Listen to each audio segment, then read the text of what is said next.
The Pat McAfee Show. There'll be no rules for our guests, for us, for the things we can talk about. Yes, speaking his mind. I've never had a problem expressing my opinions or my thoughts or anything like that. While being relatable. I haven't had that manufactured fake-ass celebrity that a lot of people have whenever they go on those big networks. I've had a chance to really build my crew, build my following, build my audience. And ridiculous. What am I supposed to do? So I'm supposed to look at something that I can definitely afford and say, nah. Is that what I'm supposed to do? The Pat McAfee Show starts in 3, 2, 1. Hello, beautiful people. It is Coach Us Up Chuck Wednesday, November 24th, one day before Happy Gabagool. This sports show begins right now. Yeah! Shout out to you for watching here at youtube.com/The Pat McAfee Show. I think we're all incredibly excited to have a little, turkey, ham, stuffing. Yeah. No mashed potatoes. Whoa. No. Definitely had the mac and cheese in there too, Judon. I don't know what you got cooking up there. Give me all the pies too. I don't know what Mac Jones is thinking about. Staying healthy. Maybe no bull. But anyways, we're all pumped for Thanksgiving tomorrow. 3 football games on that we will talk about. I mean, the slate is Dallas Raiders, Bills Saints without Kamara, Lions Bears. Bring it on. Yes. Hell yeah. I mean, there will be these are games. They'll be good games. It's Thanksgiving. You watch football on Thanksgiving while you're hanging out with the people, drinking, smoking, football, turkey, sleeping, napping. Why is this team on TV every Thanksgiving? Oh, it's their only national game. The Lions are still a team. Oh, damn it. I can't wait for tomorrow. I'm excited for it. We have a Gabagool Super Boost coming. Oh, Gabagool. Yeah, for tomorrow, I feel very good about it. And although the last Super Boost lost because Savage did not catch that interception. Right. And we had hit beforehand, and we thought we were going to go on a heater. I would like to let everybody know that tomorrow is not just a day to say, I'm grateful for everything I have. Tomorrow is not just a day to look around and say, it's better to be on this side of ground than the other side of ground. Tomorrow is a great day to eat yourself until you feel like you're, a whale of a human, and then look in the mirror and say, it's great to be alive. I love the people I'm with. I love the things I'm doing. Yeah, they could be better, but hey, it's fucking life. The fairy tale land that is talked about, nobody has. This is reality, and I'm appreciative of it. In this day, we get to watch football, relax, eat, and kind of look back on everything we got going on before getting into and officially kicking off the holiday season. But I want to let you know, tomorrow night in that Bills Saints game, we're going to give you a Super Boost. So you're going to go, how the fuck did they pull that off? And it's because we knocked down the door at FanDuel and said we need one. So we're all making money going into the holiday season as well. And we're super excited about it. Today, we have a massive show. Oh, yeah. Huge. We'll be off tomorrow. We'll be giving thanks. Yep. How's your family? Always. Observing the holiday. How is your family? How's the gabagool? How's it going? How's it Gabagool? I hope you all have a very gabagool. You Thanks. better have too. gabagool at your What's that? on your table. Who? You. Me. Yeah. I always got the gabagool. Every night. I always got the gabagool. But we will be off tomorrow. And we'll be back on Friday. YouTube.com/The Pat McAfee Show, noon to 2. We'll be doing a little, and then I got to travel off to North Carolina. But today's show, because normally I think some of these folks will be on tomorrow, but we're not coming on today. Okay. Listen to this. MVP of the NFL 2021 NFL season, Jonathan Taylor will be joining us in about 20 Holy minutes. shit. Indianapolis Colts. Okay. 5 touchdowns this past weekend. Great player. Atari. Do that. That's what he did. That's what he did against Buffalo. And all of them were almost in the first fucking quarter. He's unbelievable out of Wisconsin. Also owns a Topper's Pizza. Wow. He's a franchise. He's a businessman. Thank you, Toppers. Back in Wisconsin. He got accepted into Harvard. Big brain, loves space, great at football. We'll talk to him about all of that. Ian Rappaport will join us. Okay. He obviously is normally on the weekly wrap-up with Rap Sheet and Friends, us being the friends, on Thursdays to kick off Thursday Night Football. It'll be happening today because we don't have a show tomorrow. Yeah, okay. Robert Mathis will join us today. Holy shit. Yeah, he's going in the Ring of Honor this weekend for the Indianapolis Colts. It's a big deal. I was invited to the celebration. I was very thankful for that. Can't wait to say, hey, way to go, Bob. Go. Way to go. very deserving of the honor. He retired a Colt, loved Indianapolis, is beloved in Indianapolis, going into the Ring of Honor. Can't wait to see how it all goes down. Taking on the Buccaneers. Taking on the Buccaneers. Not going to be easy. A lot of alumni going to be in the building, though. Oh, nice. That is nice. We might have a boost on Sunday as well. Okay. Okay. Very nice. Gabagool. Anyways, Robert Mathis, and then Chuck Pagano will join us, AJ Hawk, the boys. I can't wait to have an incredible one here. 1-833-4-McAfee. Go ahead and give us a call on the 5-Hour Energy phone line. And when you lead off, say, hey, I am thankful for, insert something, not our show. No. Yeah. Not our show. And keep Good it moving. idea. Yeah, so, hello, I'm thankful for, boom, my wife is awesome. Keep it moving. Boom. I'm thankful for, and then even if it's something negative, like I don't have to be around my dickhead fucking boss tomorrow for Thanksgiving, and then boom, right into whatever you want to talk about. Whatever the case, lead off the callers with that, then we'll dive into what do you want to talk about. At Tone Diggs is here, co-host of Hammer Dahn, which runs 15 minutes after this show ends at youtube.com/Hammer Dahn.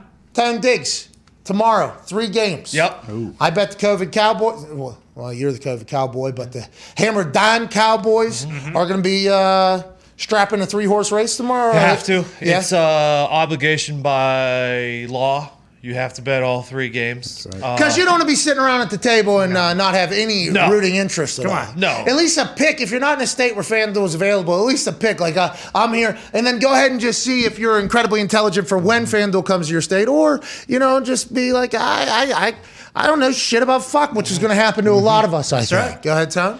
It's obligated that you pick every single game. Probably should pick the total and a side, honestly. Are you calling out Gump? Did you? Whoa. It feels like that was like a hey. It sounded like you were like, hey, Gump. That sounded like a little Hammer Down Cowboy I think community. I got these glasses and this chain from not picking games. Tell you what, though, He's got Jesus hanging from his chain. too. NCDC might get his first W. Hell yeah, Tony. Okay, so this is First loser of the day. it's a fantastic lead-in because the fire negative. And by the way, Toxic Tables here at Boston Connor at Ty Schmidt. How you doing? How you doing? How you doing? Hey, good to see you guys. you Great. doing? So you Good to see can't you. wait to hear what comes out of your mouths today. Sure. Absolutely. I'm gonna miss what comes out of your guys' mouths tomorrow. Yeah, Me too. I'm gonna miss what's gonna come out of your mouth. probably- My mouth? Yeah, I appreciate what comes out of your guys' mouth. I appreciate what comes out of your mouth. No. In the spirit of the holiday, I'd like to let you know that I am very thankful and grateful that I get to hear the things come out of your guys' mouth. Probably back still at you. hear what's coming out of your mouth tomorrow either way. Yeah, well, I'm going to hear you guys too, probably. But I'm just saying it won't be into a microphone, so it might be a Right. little different. True. Anyways, what's not being said into microphones, but being said everywhere else in Chicago is the Fire Nagy. Yeah. Okay, it's getting very loud. And allegedly yesterday he had a meeting with the ownership after already taking a press conference question where it was beautiful journalism. Somebody has said, basically. Yeah. So now you can place that on anybody on People are Earth. saying. Somebody on Earth said that you were informed that Thursday would be your last game as a head coach for the Chicago Bears. Can you confirm or deny that? It's like, wow. Way to phrase that question. Can't no comment that. Can't do anything. Has to give an answer. He said, I've never been talked to by anybody about my situation on Thanksgiving. Then I wonder, Nagy had to have known at that point that, everybody thinks I'm getting fired this week. Like he had to, at that point, he already known going into that conversation. Handled it very well. He then had a meeting with ownership afterwards. Then he canceled a meeting with the players, but then he said everything was okay. So that is very, very interesting going into a Thanksgiving game against a team that has their hearts, scarred. Yeah. That Lions team, there was tears at one point this season. That's right. There was tears because hope had. Anytime you have tears, that means at one point there was hope. Yes. And whenever that hope gets snatched out, that is whenever you feel so devastated that it moves your body to generate extra shit in your eyes to showcase to the world that you are distraught. That happened this season with the Lions. Sure. This is not. Everybody sees the Lions and they're like, they fucking stink. Oh, they've lost every game. Yep. oh, they might become the only franchise to ever. Sorry, they tied one. They might become the only. The Steelers, what's going on here? But listen, everything I'm saying here is not necessarily that of how I feel about the team that they tied as well. Right. Not all relevant. Good football team. But tomorrow could be a day where we get MCDC with that goddamn turkey leg. Yeah. After the game, with the headset on them. Tell you what, man, as a kid, I dreamed of this. Just housing those turkey legs, demolishing a turkey just like old Buddy did. I saw it on Good Morning or Football or on Get Up this morning. Somebody just ate an entire turkey. Just picked it up. And yeah, it was somebody that was in the sports world that they were talking about. And David Baker? What's that? Dave Baker? Dave Baker. See, what you just did is what everybody on the Get Up set did to Rob Ninkovich. They said, oh, this looks like Ninkovich eating. He goes, excuse me, I use silverware, okay? This person looked like an absolute savage out there, but maybe tomorrow is the day that the Lions get their first dub in the MCDC era, and maybe tomorrow the Chicago Bears send Nagy out of town officially with a big old stinker with Andy Dalton. I'll pay for his movers. Oh, there you go. Yeah, okay. It's happening. At this point, though, like I feel like it'd almost be detrimental to Dan Campbell if he just wins one game. Like they already got the tie. He needs to lose every game this year. No. We gotta win tomorrow. Otherwise, what's going to happen? They're going to suck again next year and they'll fire him. But if he goes completely 0-16-1 this year, they might be like, hey, you know what? This guy showed us something special. This was a tough season. Yeah. Let's make sure he stays around for 4 or 5 years. This guy, in the first 17-game season, figured out a way how to go 0-16 again. That's right. Boom. And that is, Next level. That's chess. But that game stinks. Terrible. That game absolutely. That game stinks. Worst And game. then Dallas and the Raiders. Okay, this could be awesome. This could be awesome. We have no idea how it's going to be. It's a 7.5-point spread. Who is Dallas and who are the Raiders? We have no. Dallas, a couple weeks ago, number 1 team in the NFL. Yeah. Right. Then they lose some games. You go, what the hell happened? Dallas could blow the doors off of the Raiders tomorrow. Or the seesaw could continue and the Raiders keep this thing tight and Bisaccia. Exactly. How's their family? How's the gabagool? On a holiday that is literally celebrating family, basically. The Paisan, I think, is probably going to have a pretty good go. That game could get interesting, I guess. Yeah, but if you don't think Big Mike brings out a 20-pound meat cleaver and fucking smashes a turkey in front of all the boys tomorrow. Oh, yeah. Maybe a baseball bat. Oh. Yeah, you're right. He'll get them going. But let's not put past what Bisaccia is doing. How's your family? How's your family? How's your family? How's the gabagool? How's every hotel room? How's your family? How's the gabagool? That's something that, you can't find. The Raiders have been through a lot. Yeah. Now they're away from their families on Thanksgiving. I got a chance playing a Thanksgiving game. And it was obviously an honor to play in the biggest turkey bowl of all time. It was against Pittsburgh Steelers, my hometown team, playing in Turkey Bowl. But all day, we played at night, all day, just sitting there, everybody else is enjoying the shit out of their day. Damn. And you're just in a hotel or whatever. And then Sam came down and hung out with me for a little bit, and then she was like, all right, I'm going to go back to what everybody else is doing. It is so much fun. I'm like, yeah, you got to do what you got to do. You got to do what you got to do, and then we go to the game. So there is obviously some sacrifice in playing in the Thanksgiving game, but it is cool knowing that literally everybody on earth is watching, well, at least in America, because it is tradition. You literally turn on the games, and it doesn't matter how big, how good, how bad they are, you're going to watch football just because it feels like that is a common conversation for everybody that could potentially be at the gathering. Now, over the past few years, I think we could all agree that the conversations at some of these events aren't necessarily always as positive as Sure. They're changing. now, because this person's a much better person than this person. This person's saving the world in a much better way than this person's saving their world. right. This person cares more about other humans than this person does. And this person's like, nah, motherfucker. I care more about humans than you do. That's why I'm blah, blah, blah, blah, blah. And then bang, they have their team and their army, and it becomes a big, boom, boom. Football eliminates all that. It does. That's right. Hey, let's watch MCDC eat this whole turkey in this post-game victory speech. Well, That is what football does. That's why it's so amazing. That's why I think you never know what's going to happen, because this is much different situation than any other Sunday. This isn't a 1 o'clock game on a Sunday where a lot of these teams play. This is the only national champ. No, the Cowboys don't. And the Saints don't at all. But these games would be 1 o'clock games, I think. Yeah. These games would not be primetime games. We're getting a chance to watch them all live. And who knows what the fuck's going to happen. And don't forget, the Ravens, because they forgot that it took all of us, robbed us of the night game last year on Thanksgiving. Oh, yeah. And we That's got covered. WAF. And we got WAF. Wednesday afternoon football That took was place. awesome. That was. Wednesday afternoon football was great. Yeah, it was incredible. They said the ratings were bad. Well, not as bad as the Bears-Lions game. Those ratings are going to be really, really bad. Thanksgiving, dude. Yeah, for sure. A lot of high school The Thanksgiving tradition. games. And then Bills Saints got no Kamara. They got maybe no Mark Ingram. Maybe Kamara. Kamara's questionable. Maybe Mark Ingram. They're both questionable. They haven't practiced all week. And the Bills are coming out of an ass beating. So you would assume that the Bills are just going to boom. But once again, Thanksgiving Day, you never know what's going to happen. honoring Drew Brees at halftime day. Drew Brees is calling the game, too. Yeah. So, Oh, it's- so he thinks he's better than Thanksgiving. No, it's he's not no, better. he's he's giving bigger. thanks. They're giving bigger thanks. is what I than meant. No, they're Thanksgiving. giving thanks to Drew. me.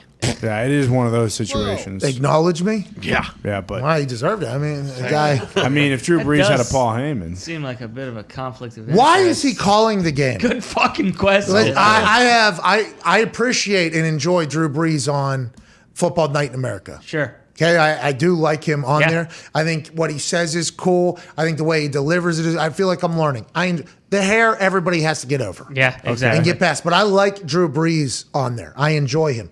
Him calling a game in which he's probably going to get emotional. Very much so. I would imagine. I don't know if that's the most Probably necessary. because Al and Chris were stuck in Pittsburgh for a week last year over Thanksgiving and said, hey, make fucking Tarico and Breeze go down there. on See, I do Thanksgiving. like that we got Tarico calling a game, though. Yeah. I like Tarico a lot on the call, but that just seems like they should maybe have somebody else in there. And Drew should maybe be like, hey, come do an interview like in the booth. Yeah. There's a way they could have done it, I think, without him having to be, because he's probably going to be nervous for what's going to, not nervous, he's Drew Brees, I get it, but I would imagine there's quite a few emotions you're feeling when like your number's about to get retired and all that stuff. He retired last year. Like 20 million people watching you, Yeah, too. oh, yeah. And exactly, you're yeah. breaking down a game and you're talking about an offense. There's no way he's going to be impartial, even no matter how much he tries. Like especially on that night, it's just weird. It feels like a weird decision, but we'll watch. Hey, we'll watch it. Yeah. have to. We're going to watch it. Ratings are going to be big.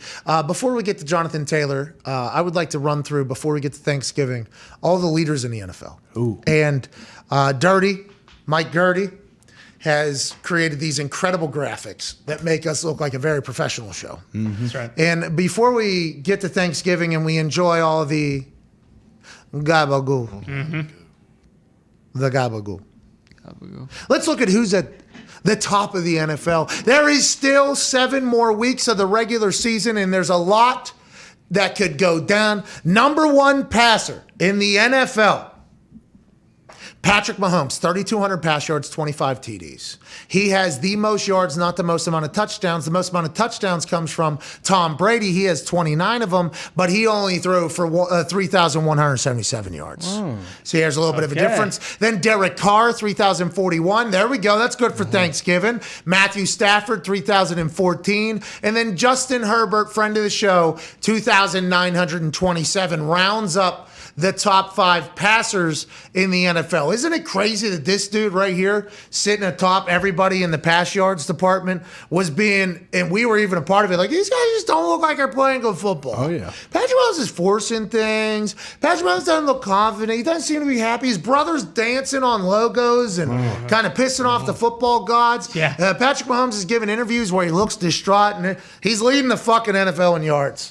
Right? Yeah. And I don't think any of us realized that until Dirty put together a graphic 3 weeks ago where he was at number 4 or something like that. And it was like, why are we need to stop talking about the lack of production from the Chiefs offense, because it might just be a big fugazi because we're comparing them to their greatest games in the past as opposed to what they potentially are, which is a team that flips the switch and wins and generates a lot of fucking yards in the pass game, the most in the NFL. I think but isn't it partially just like the eye test? You look at them over the last 4 weeks or so, and that Cowboys game, that was a big win, but they scored 16 points. It's I know. like he played like shit against the Packers for the most part. Love's stats were better, but it just, I don't know. I feel like that doesn't tell the whole story, but maybe they are back. They had that. They look. Hold on though, Ty. Listen, are you going against stats?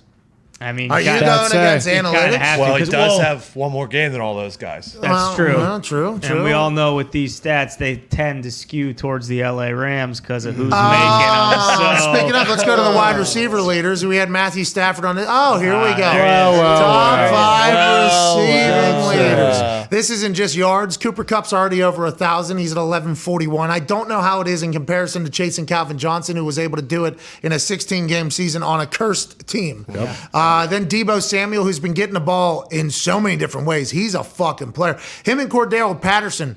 And Cordero, obviously, everybody has known through his time with the Vikings, and then he was at the Bears. Patriots, Bears. Yeah. Patriots, then Bears, Yeah. and then now he's at the Falcons. He's being used for everything. Deebo Samuel is used every part of that offense. Receiving yards, 994. Very impressive. Devontae Adams, 979. Missed a game and didn't have Aaron thrown to him in one other game. Justin Jefferson at 944. Then Tyreek Hill at 932. Cooper Kupp also leads with touchdowns at 10 of them. Tyreek Hill with 8. So once again, the thing about the Chiefs, I think we have to stop. Hey, listen. You think stats lie, dude? Come on, Tyler. All right, is this what you're saying? Stats Maybe lie? it's just because they played the Packers so recently and looked so bad in that game, but I don't know. I mean, yeah, it is. Yeah. Tyreek Hill is still, and I believe Travis Kelce is has the most receptions for a tight end and most touchdowns too. So, Golly. so maybe, golly. maybe we got caught up a little Yeah, bit. maybe you know? we got a I little mean, excited. Me too. I was in that, by the way. Yeah. I was 100%. Yeah, these guys stink. What happened? Well, for Mahomes, it's more so like the interceptions, Turning the ball right? over, Like yeah. if you were to show how many Yeah, interceptions you're right. he's had, he's 10 or probably 8. double. He's I think at 11. 11, yeah. Second to Ryan Tannehill Yeah. through 4 this weekend. Hey, it was a hurricane down Yeah. there. Tsunami. Those shouldn't count. Tyrod Taylor That was shit- throwing 4 picks. Though. Wow, he's running all over the yard. Tyrod Taylor still owes me 20 push-ups. What do we got? What's the last one here? We have rushing leaders. Number 1 overall, Jonathan Taylor. Damn right. Then Nick Chubb, Joe Mixon, Dalvin Cook, Ezekiel Elliott. I believe Derrick Henry is still beating everybody but Jonathan Taylor right now. Yep. He had 937, I think, 931. 37. 937. Jonathan Taylor, though, has become the focal point of this Indianapolis Colts offense. Oh, yeah. We talked about it, and we'll be joined by him here, I think, in about a minute or so. Hopefully, he's coming out of a walkthrough.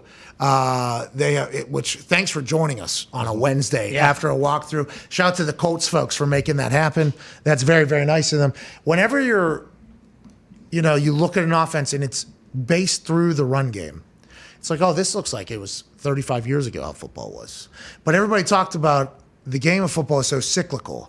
So when everybody started spreading everything out and everybody started throwing all the time and rules were changing and blah, blah, blah, everybody knew that defenses, smart offensive people were knowing that defenses were getting a little light. Okay, everybody had to be super fast, super fast. Then you look at the Ravens. They got Lamar Jackson and they said, okay, we're going to go 3 tight end set. We're going to go big body and we're going to use all 11 guys in the run game. We're going to go power with Lamar and we're just going to do it. We're just going to go ahead and beat people up. Then the Patriots added that into their thing last year whenever they had Cam Newton. But the Colts are a run team. This is a run team with an offensive line that is built to move humans and a running back who seems to be incredible at everything.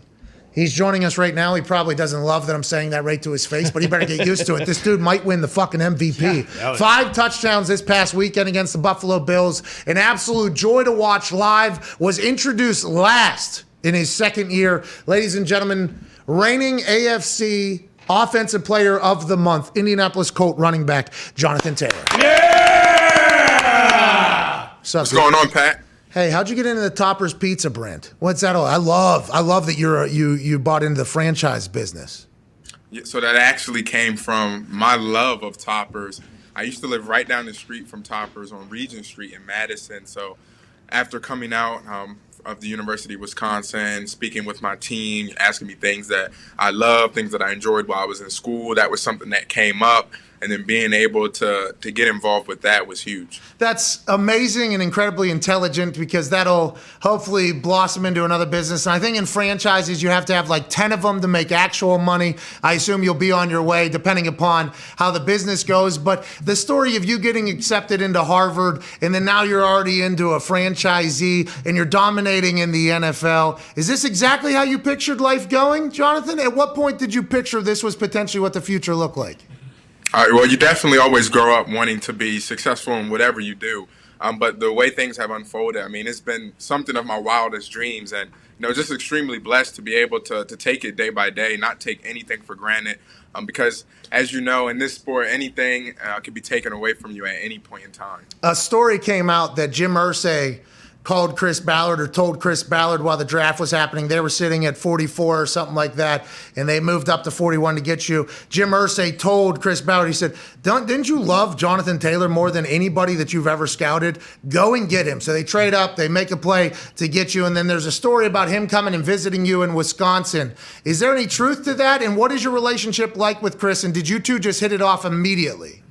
I was going to say, it probably might be our Wisconsin connection, but you can see that reflection in the locker room. I mean, everyone in this locker room, it seems like I never left school. We have a bunch of hard workers, no matter what their status is as far as popularity in the NFL. No one is too big for the team here. So I feel like I've never left school, and that's just a testament to Chris, Coach Wright, being able to create that locker room atmosphere. But definitely the Wisconsin connection was there from the start. What you guys say? Hey, you like cheese? I like cheese. You like milk? I like milk. You like toppers? Let's fucking go and do it. Is it like that whenever you're Jonathan Taylor? Because I obviously wasn't. But coming into the NFL, I assume everybody was trying to talk to you and recruit you and learn about you. How did you have any like real conversations with anybody? Was it because you just sensed that Chris was a genuine dude? I definitely think that's what it was. It was just me sensing, and everyone has that sense. Everyone can pretty much tell when someone is really genuine, when someone wants to know about them, their background, their family, and things that they enjoy, things that make them tick, and that's something that Chris did from the start. Let's talk about that offensive line, because coming into the season, I don't think anybody knew that you were going to be what you were, because last year you were sharing carries, but the defense was unbelievable. The offensive line, everybody's talking about with Carson Wentz, like, hey, Carson Wentz was playing behind a rugby player who has been good at football now. Yeah, got an extension. He's got an extension. He's very good at football. But he was playing behind a line where he was just dying. He was dying. Now, after watching him play, I assume he threw himself into some car crashes as well with Philadelphia. But you can't even smile about that, all right? I can. But the offensive line was something that was huge. And when Carson comes in here, we think everything's going to change. I don't think anybody thought, okay, this is going to become a run-first offense. That offensive line is moving people. And obviously, with you in the backfield, I assume they're going to say it's a lot easier. But what do you think about the growth of this particular year's offensive line that you have seen from running behind them all year? It's been amazing, but one thing I think people don't talk about a lot is how smart the offensive line is. It's one thing to be able to physically dominate a guy and move him out the way, and of course our offensive line does that very, very well. But the reason why they're able to do that, part of that is how smart they are. They're able to see the way the rotation is on the back end. They're able to pick up on little keys that the defensive line is given on whether they're slanting one way or the other. So that's why they're being really, really effective besides their physical dominance. That's unbelievable to think about, because they all have to be on the same page. And we were in a super pass-heavy NFL. Super pass-heavy NFL. The rules were changing. We were just talking about it. It seemed like defenders were getting lighter because they had to be faster. They had to cover things back and forth. Has the transition into playing against NFL defenders been more or less physical than you thought it was going to be? It's kind of right on par. Actually, I probably thought it'd probably be a little more. You think about the NFL before you get here, and you think about it's just a bunch of grown, crazy guys that are just crashing into each other play after play.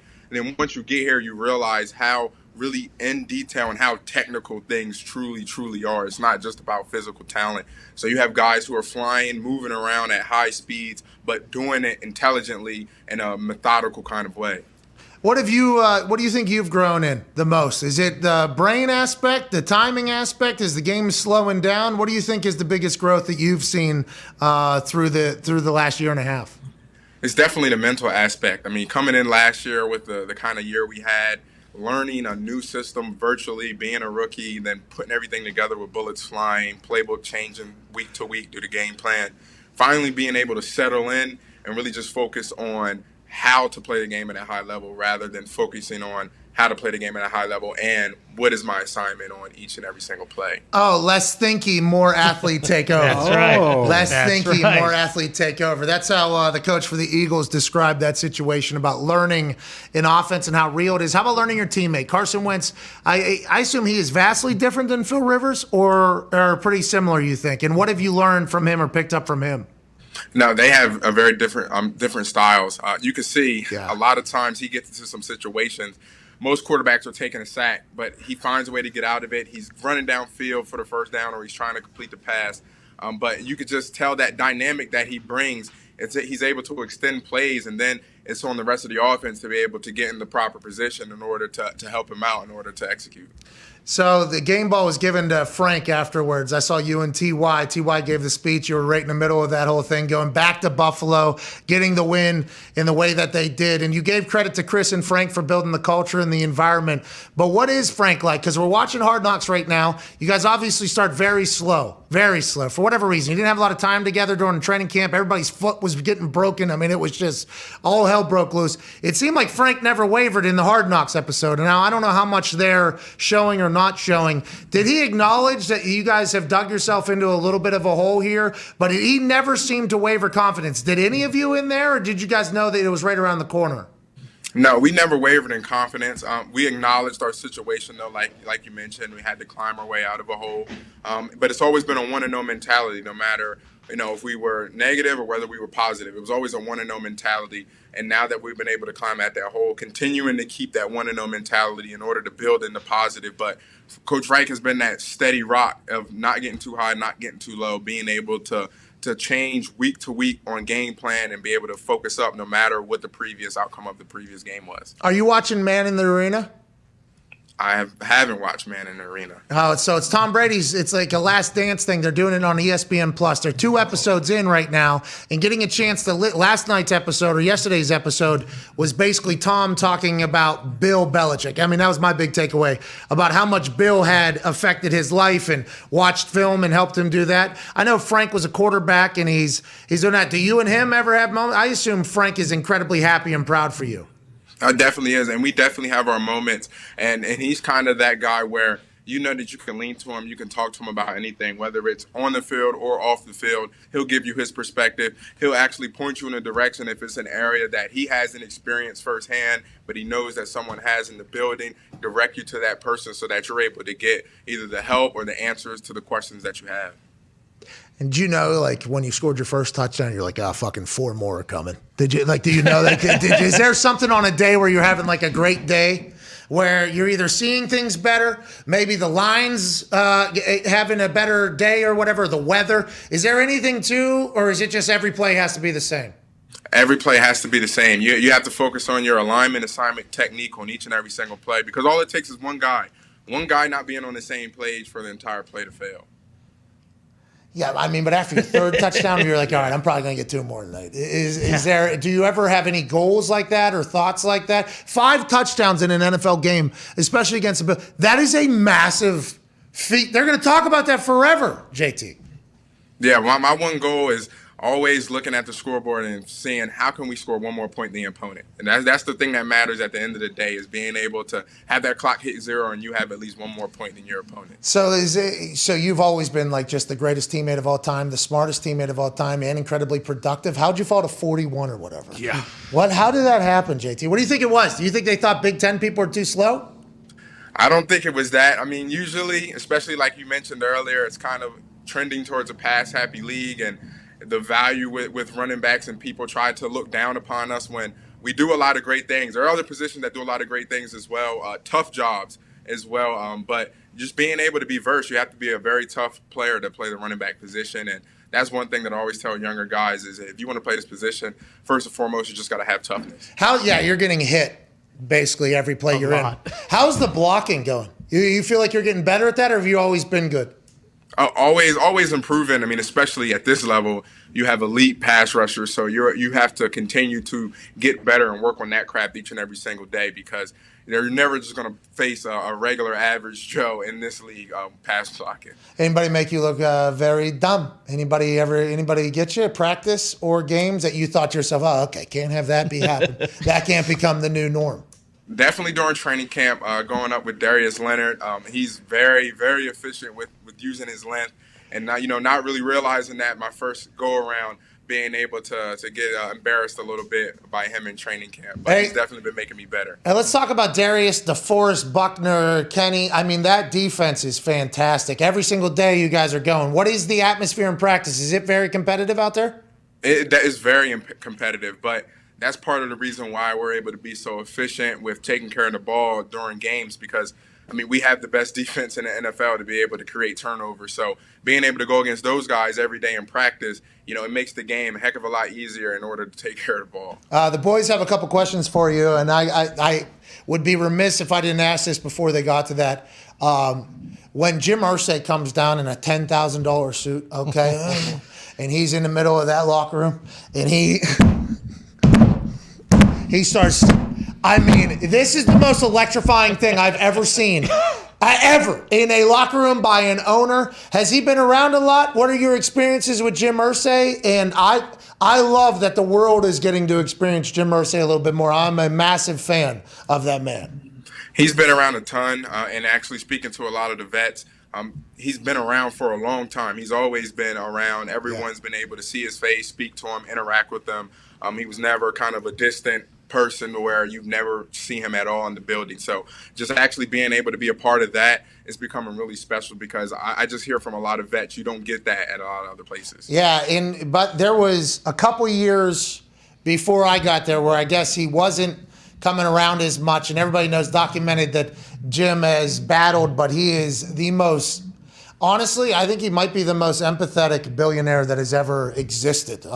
He is so fucking cool. I'm happy to see him on Hard. They need to give him an entire episode. How is Hard Knocks? You hate it? You like it? You don't mind it? Is it annoying?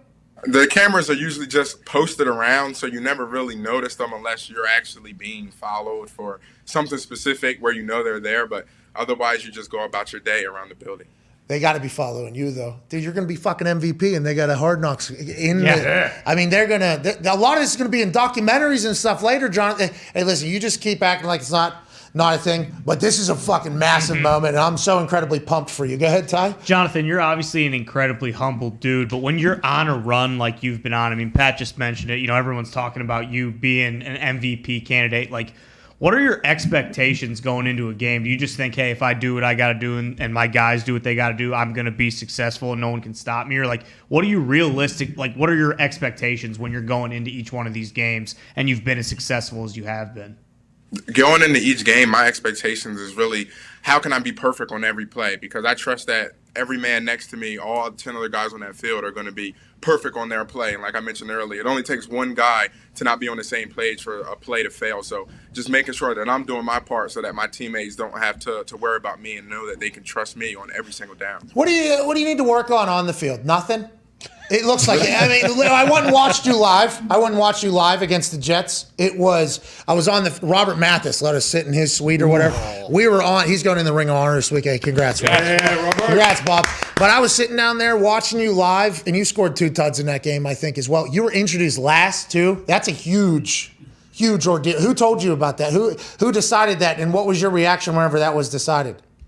I don't know who decided it, but I was just told before we went out that I was going to be, last. So just preparing to get into my spot and make sure that I went out with my name was called. Hey, that's a huge ordeal, though. That's a big deal. As somebody, I mean, I pay attention. I pay attention to too much shit normally, but sitting there watching and then you get introduced last and the place went absurd. And then watching you work with how physically you were, quick you were, what can you continue to get better at, you think? Just mentally or physically, anything?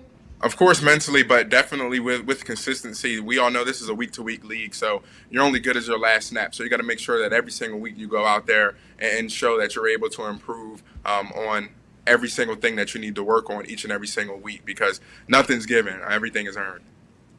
Man, I'm so happy you're a Colt. Good luck with the rest of your day. Thank you for taking time to stop and chat with us. We don't have a vote. We never will. No. Well, I would never have an MVP vote, but I'm sending it towards yours now and forever because what you're doing for the team is amazing. You're changing the game, brother. I hope you get a chance to enjoy it someday. Ladies and gentlemen, running back for the Indianapolis Colts, Jonathan Taylor. Yeah! Thank you, dude. Hey, Topper's Pizza owner, too. Sorry about that. Can't wait for my toppers. Hey, you got to go to Wisconsin and get the Toppers. That's right. Got it. So when you franchise, allegedly, I looked into this a couple times. I wanted a Dairy Queen because there was none around me, and I wanted a Blizzard. Okay. So I was like, you know what? Might as well. Buy the whole thing. Own that Get a place. franchise. Yeah, I looked into it. It actually is rather affordable, but it does, require some attention. And time and work and everything like Damn. that. But I tried to get in the pizza franchise business. The dairy, I looked into it because it was like, oh, this is the winner. I'm owning businesses, and I don't have to do anything. You do. Yeah. Can you do a Dairy Queen pizza combination? Well, I love Hot ice Eats Cool cream Treats, pizza. dude. Dairy Yeah. Queen does have Come on. incredible stuff. Everything. I love the dogs, but I love pizza more. Why don't you just go over to more than dogs, Fanzolini's? There it is. Fanzolini's Ice Please. Creamy and He ain't pizza. got any right. blizzards. Yin's going blizzards in it. Get a sampler platter and a blizzard to go. Hey, I've been a Dairy Queen guy for a long time. Oh, yeah. Pretty loyal. So good. The McAfee family is rather loyal to the Dairy Queen. How mad are you when they mess up the Oreos? I just need extra Oreo, okay? Charge me for 4, I only need 3. Yeah. I don't care. But do not put only 1 extra in there because as the years have come and gone, as the sun has traveled around, the earth has traveled around the sun, it feels like they have been getting a little bit lighter in the blizzard. Yeah. So you got to know that though. Like fairy tale, we wish they didn't. Right. Reality, they did. They do. Add the extra on there. It's an extra $1.50, but you're already spending money on ice cream to begin with. There you go. What are we even doing? We might as well enjoy it. Why are you still talking about Fugazis after you met the Galantes? Come on. I know the Galantes told me, hey, They would not. Don't. Come on. Oh, they said it. he didn't like it. That's what Mr. Galante, the Gabagool. We showed up late, ordered an appetizer. It was not good. Not good at all. He knew it was not going to be good when we ordered it, let us know that. And then when it was delivered and then we tried it, he watched. Not good, he knew. And then server comes over, nice guy. Hey, how is it? I say, pretty good. He doesn't like it. Take it out. And they did. They removed it. But I think he would like Fazoli. He would. The breadsticks. He would. Always is The good. breadsticks. Good breadsticks. They're Olive Garden breadsticks. They are. Hell yeah. He wouldn't.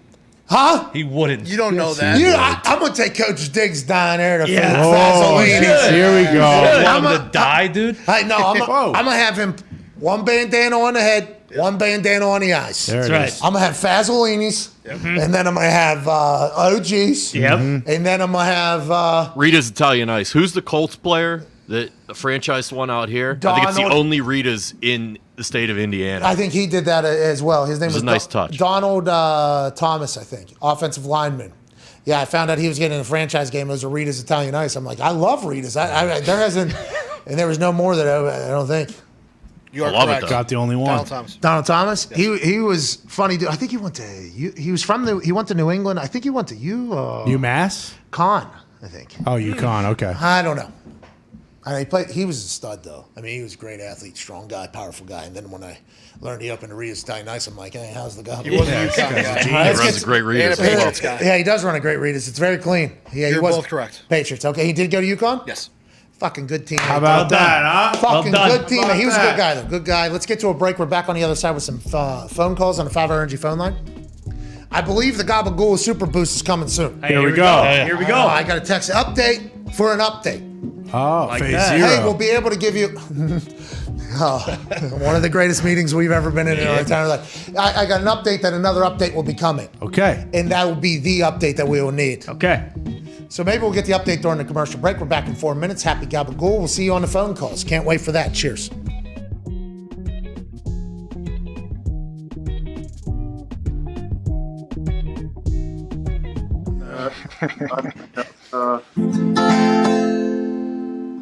Oh, here we go. All right. Put that capo on. Something? No, I was going to let you lead the way, and then we were going to sing our song that we practiced. What do you guys sing? It's our song, Aaron. Go ahead. Our song? Yeah, go ahead.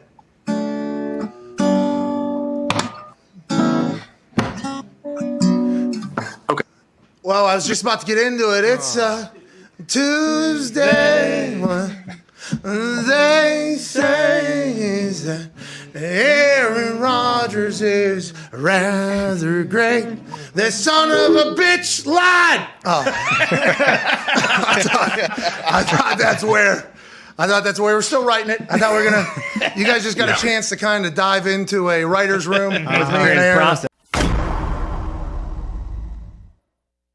You actually had a chance to coach one of these smartest humans to ever play in the NFL, and Andrew Luck. And I've told this story before where he made a check in the OTAs and the walkthrough, like the first one he was at, that the rest of the team didn't even know what it was. It was his first day on the practice field, his first day of practice, and he like checked out of a blitz. Was that true? And was it at that moment you're like, oh, okay, we got the guy? Like, is that immediately how that thing happened? And did that thing actually happen with Andrew Luck? Yeah, so he finally shows up, and he's missed the lion's share of the whole offseason. No offseason program, no OT. He's made one rookie mini camp, and then he's gone. And he finally shows up. We get out to practice, and we're, like you said, we're in a walkthrough, and BA calls a play, and he goes to the line of scrimmage.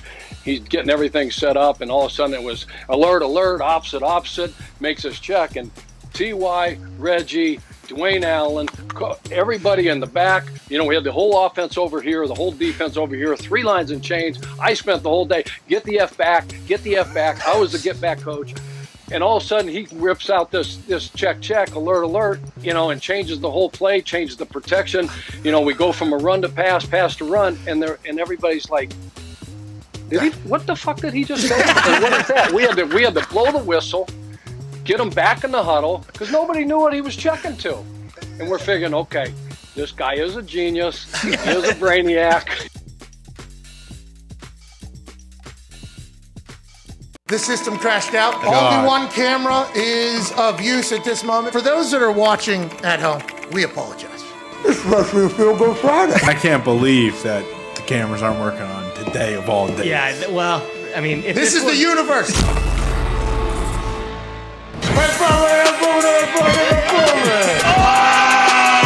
Oh, hey, pal. How you doing? Gabagool. Wow! We're going! I need a nice cold Bud Light. Oh, you're fucking out! How's your fan? Maybe a couple whiskeys. What? Gabagool. 80,000 individual eyes that are looking at these eyes right now. What the fuck are you doing? 2 scotches. What?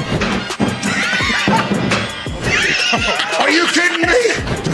What? 55, 56, 63. That's how many new wrinkles I'm going to bring to the office.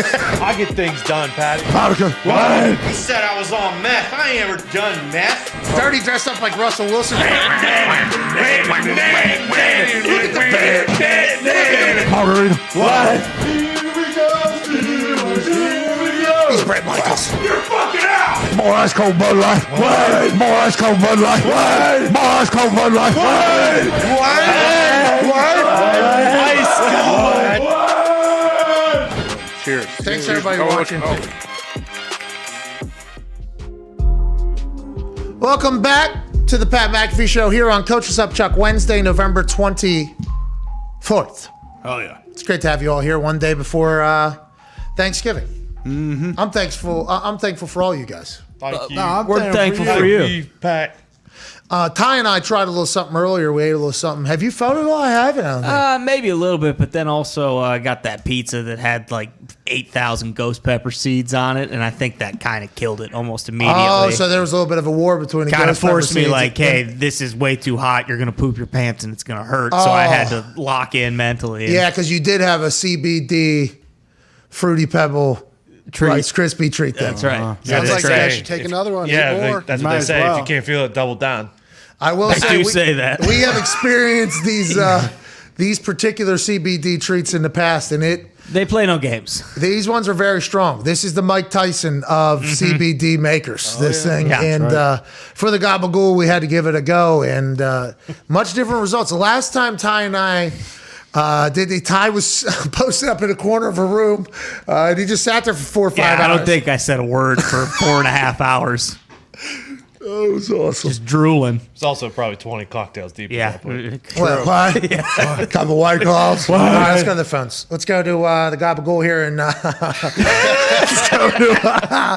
let's go to Jake in Pennsylvania. What's going on, Jake? Hey, what's up? How we doing? Hang up on. I'm thankful for my fiance. My question is, as a lifelong Penn State fan, I'm wondering how James Franklin's stooge ass figured out to get a 10-year contract when he's being mediocre and not winning the Big Ten championship. Hey, Jake. What's going on? Jake, quick question. I was told by Mike McQueary, yes, that Mike McQueary, as a senior in high school, that I wasn't, fit to be a Lion, or I wouldn't. Penn State material. I wasn't Penn State material. There was the exact word. I wasn't Penn State material. Then, obviously, as time rolls on, we all learn what that potentially meant, and I'm pretty pumped up. Massive compliment coming from Mike McQueary. But A.Q. Shipley was a member of the cult. We have a lot of respect for him. I'm from Pittsburgh. We have a lot of friends that are a part of the cult. We understand that your fanhood is very, very real and very, very serious. How are you guys allowing James Franklin to be the face and the team for the next 10 years? He's the next Joe Pa? He's the next Joe Pa, Jake? Is that what they're saying? No. We don't want him. We want him and we want someone way better. Well, everybody does. Yeah. So isn't it interesting, though, James Franklin's name got floated to go to USC, which put so much pressure on Penn State that they started looking around. Penn State's a big-time job, right? Huge. Penn State's going to get... That's a blue chip That's job. a top 5 job, probably. So, 10, top 10 for sure. For instance, Rich Rod, after my junior year, after my sophomore year, he almost goes to Alabama. And everybody said, oh, Alabama, that's a job you do take. At that time, it's before Saban, though, but it was still Alabama at SEC. It was a big deal. But he didn't take it. The next year, after my junior year, Michigan comes knocking on the door, and everybody was like, oh, had to take Michigan. Had to take the Michigan job. Had to take the Michigan job. Now, he ends up getting run out of town whenever I think his team was about to maybe get good. I think his recruits were starting to get in there. And he wasn't a Michigan man. No. And the players that were playing there were a lot more, I think, like me than most Michigan men that play on that team. So maybe they tried to run him out. And he is not talking in the same manner I'd assume Harbaugh is at practice either. Rich Rod had a way with words that I've never seen a human be able to duplicate. The fuck word being mixed in with other incredibly insightful insults and motivational quotes is a buzzsaw of words coming out that was incredibly hysterical, because he does have like a hilljack accent from West Virginia. So it's like and he's very good. You win games. But he got run out of there. They said Michigan he had to take. It was over Alabama. Had to take Michigan. Penn State's the same thing, right? Isn't Penn State like one of those jobs where it's like you take Penn State? Yep. So James Franklin had them good a couple years ago, right? Then he almost fought the fan. Yeah. Then now there's like all this stuff going on. The year before COVID, they were very good. I don't know enough about college football or care enough. And to be honest, Penn State, they told me I was going to be on scholarship, literally told me I was going to be on scholarship. So I didn't even know the college football game at all, because I was like, oh, I'm just going to Penn State. I'm going to Penn State. Then they asked me to come up, take a visit to a game, got a chance to see it. It was awesome. And Mike McQueary told me and my dad I wasn't Penn State material, but I could walk on. And my dad and I, we can't fucking afford this. And he just wasted our day, basically. So we ended up going down. So I was a little jaded toward Penn State for a bit. But AQ and others that I've met from there, and we have a lot of friends from where we're from that are Penn State people. I got a lot of respect for the fanhood, but I did not expect to see a 10-year deal. Plus, there's other bonuses in there that he's definitely going to get. It's wild to me. He got hired at Penn State because he's an incredible recruiter, and I think he got 10 more years because he's an incredible recruiter. They still have top 5 recruiting classes almost every year, so I think that's why he's a better recruiter than he is a football coach. Yeah, but you're still with Ohio State's still staring at you. Yeah, and you can get canned anytime. But, hey, listen to this, though. Who else is out there? Bro, there's 10-year 70, what is this? I mean, it's probably $80 million it's going to end up being, probably. 10-year, no, maybe more? Yeah, probably more. $85 million probably, depending upon which ones he hits and which ones he doesn't. It'll be a 10-year, $85 million deal for him. It'll be a 10-year, $95 million deal for the guy in Michigan State. Harbaugh just somehow signed a massive deal. And ain't none of them going to fucking win because Ryan Day's sitting there looking at his AD going, hey, you owe me $400 million. Look at how much money everybody else is making, and they can't ever come close to beating us. They have no chance for the next 5-10 years. Congrats to James, though. Happy you guys money. Happy you guys money. But I am pumped to hear, AQ and the boys from the Cult and see how they take it in. Hour 2 on the other side. We'll talk to you then. Cheers. All right, here we go. 5 $1,000 winners for the hashtag PMS. This is how Aaron hurt his toe. We put them on the board. You're going to see us scroll through. Here we go. The first 5 that we land on. Guess what you win, Ty? No, what's that? $1,000. 1,000 smackers? 1,000 smackers, Diggs. 1,000. 1,000 smackers, Gumpy. We're talking about $1,000. This is a lot of money. Please, will you start the scroll? Scroll. Stop. A-Rod found out that this absolute clown pronounced Pat's name wrong and was trying to milk the McAfee Mana out of $9K for a $14 car. He had to defend your honor with a roundhouse to the face. Congrats. There it is. Matt O at Matt O double G. That is one winner, but you know what, guys? What's that? We need 4 more. We got 4 more. Scroll. Stop!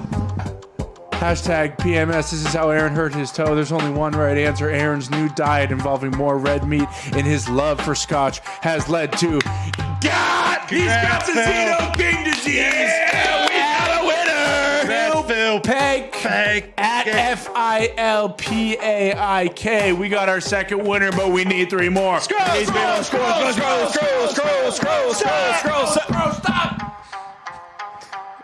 He fell over the gabagool.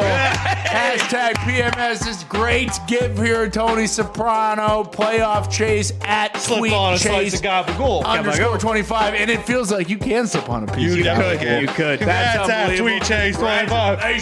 2 more now. Scroll.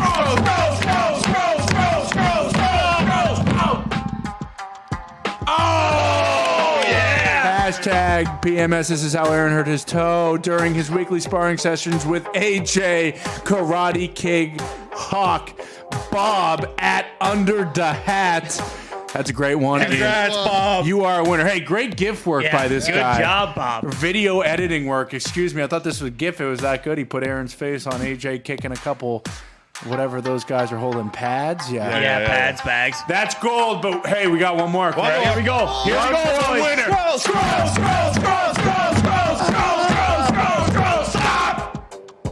Hashtag PMS. This is how Aaron hurt his toe. Rumor has it that while getting ready for his next karaoke guitar night, Aaron was spotted swimming with the Island Boys, and they stepped on his toe in the pool. Not a sad Browns fan. That is gold. There you have it. Those are our 5 winners from the hashtag PMS. This is how Aaron hurt his toe. We will reach out to you in the DMs, respond, because guess what? You just won $1,000. Yeah! Congratulations! I have a surprise, obviously. That's what this show is all about. We have boots on the ground in Cleveland, who I assume knew this was going to happen all along. Ladies and gentlemen, live from Cleveland, Mr. Jason Glazer. Your thoughts on Kyle Pitts to Atlanta, fine sir? Oh, there's a delay. Well, first and foremost, Pat, I'd like to say, hey, listen, thanks for having me. Cleveland is beautiful this time of year. Granted, it does smell like a mixture of poop and diarrhea and sewage. Jesus. It doesn't smell great down here. Jesus. But I'll tell you what, 27 years in this thing, I fucking live for the draft. Love being down here. Love being into Cleveland. But yeah, Kyle Pitts, listen. What do you want me to say? I knew this 2 weeks ago. Really? I mean, do we need to do this whole fucking song and dance? Okay. I'll give you guys 1 through 32 if you want to know. You know, do you want to have fun? That's nice. You want to not know who's going? But yeah, I had this 2 weeks ago. You know what I'm wondering is if the guy you had in your studio, Mad Mel Kiper. I know that sorry son of a bitch didn't have this 2 weeks ago. Mike's not plugged in. Yes, I did. I actually just explained it. No, you didn't. Yes, I did. No, you didn't. Yes, No, I you did. didn't. No, you Yes, I didn't. did. No, I you had didn't. I this. did. Yeah, I no, did. no, you I didn't. did. You I didn't. had this. I I did. had You it. didn't. Trust me. Can You I didn't. talk for Christ's sake? Okay, fine, yeah. Can Go I ahead. talk? Okay, Go ahead. yeah. Like I said, Kyle Pitts, No, you didn't. unbelievable talent. No, you didn't. You didn't fucking Yes, have I it. No, you did. didn't. You You're a did. sad sack of shit, Kiper. I know it. I looked at your mock draft. Jason, please relax. Oh my God. Had no idea it was going to get like that. Sorry about that, Mad Mel. Obviously, there's a little bit of content there. He's saying you don't know your ass for a fucking hole in the ground, though, Mad Mel. How do you feel about that from Jason Glazer live in Cleveland? Well, classic move. You know, Glazer looks like he's getting ready to go to a goddamn titty bar or something like that. I mean, dress up, pal. It's the NFL draft. Look at me. I'm dressed to the nines. You know, you look like an asshole. I mean, get him out of here, can we? I mean, is he going to stick around? Can we get him the hell out of here? I think is his microphone still on? Jay, can you hear us? Jay, is everything good back there? Listen, fuck you guys. I'm out of here. I'm going over to the Rock and Roll Hall of Fame. I'm going to hang out with Dee Snider and Twisted Sister. Are you serious? Okay, Jason, sorry. Thank you so much. And ladies and gentlemen, Jason Glazer. Thank you, Jason. Hey, dude. Dude, I'm in the middle of trance. Oh, no. Hey, dude. Oh, no. People are saying you don't have it anymore. People are saying you can't drink. What is it? An ice cold Bud Light. What? What do we think? What? Is this? Bring it back. What? Bring it back.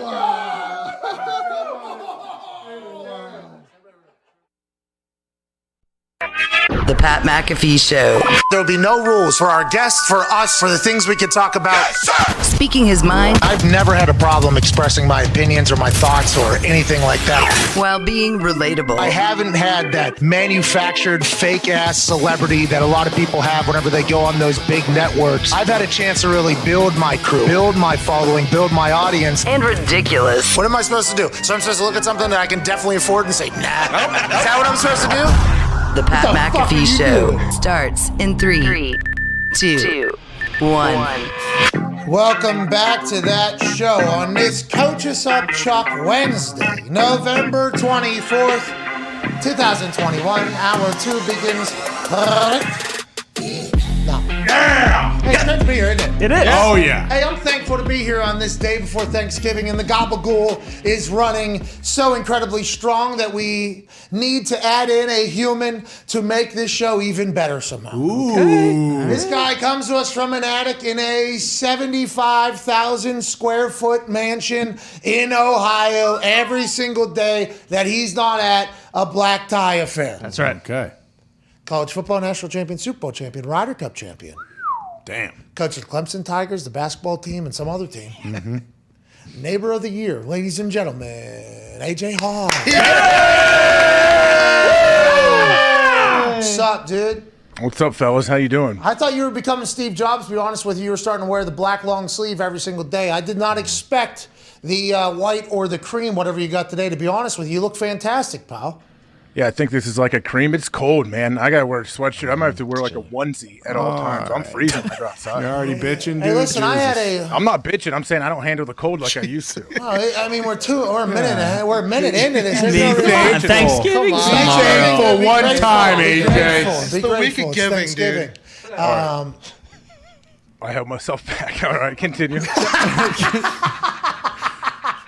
I'm getting so mature. I almost. Hey, incredible restraint. I'm grateful for that. Real nice job, dude. Real grateful for it. Proud of you, man. I can't get too comfortable out here. Yeah, there are people watching. Yeah, there are people watching and listening. Although you can't forget sometimes when you're locked in an attic or just in a studio, go home. Studio, go home. There are other people out there, and we are incredibly grateful for all. Happy Thanksgiving. Happy Thanksgiving. Grateful You and yours. Actually, now that AJ's gotten on here and we just announced the winners for This Is How Aaron Hurt His Toe during a commercial break. If you were one of those 5 winners that the boys picked, congratulations. Now it's time to add another giveaway on. Oh. Hashtag Happy Thanksgiving from PMS. Would like you to guess the temperature to the 10th degree in this studio right now. Good luck. Okay, to the 10th degree in here, we'll give away $15,000 to say thanks. Wow. Right. So we'll give Can you away. show the boys? Can you show the boys in studio? I need to see what they're wearing. Oh. Okay. Showtime. Okay, not what I thought. Oh, look at this guy. Who are you? Oh, yeah. That guy's got the gabagool. That guy. Temperature back there is much different. Hashtag, yeah, that room is much different than out here. It is in this studio. There is a thing right back there. We talking Celsius? No, we're not. We are in America. Nah. Okay, we are in America. This is America. It would be negative Celsius right now, right? Wouldn't it be?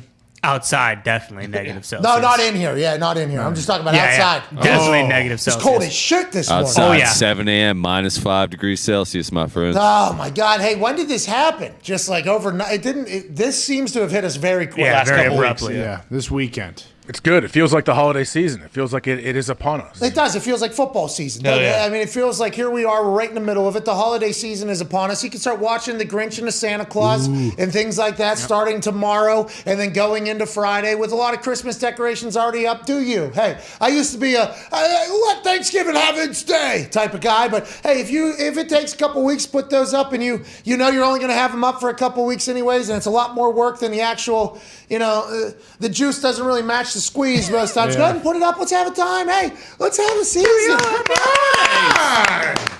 What do you got planned for tomorrow? You and the whole family, and then all the going down to the Chop House, or what do you got going on? I don't know if the Chop House is open on Thanksgiving. I'll have to check it. I'll have to get on my Yelp app and see if they're doing the finger guns on Thanksgiving Day. I doubt they will be open. But now we're having hosting some of my family here. It'll be fun. Nice. Now, do you cook? Will you fry the turkey? Will you blow that thing up, or what will you do?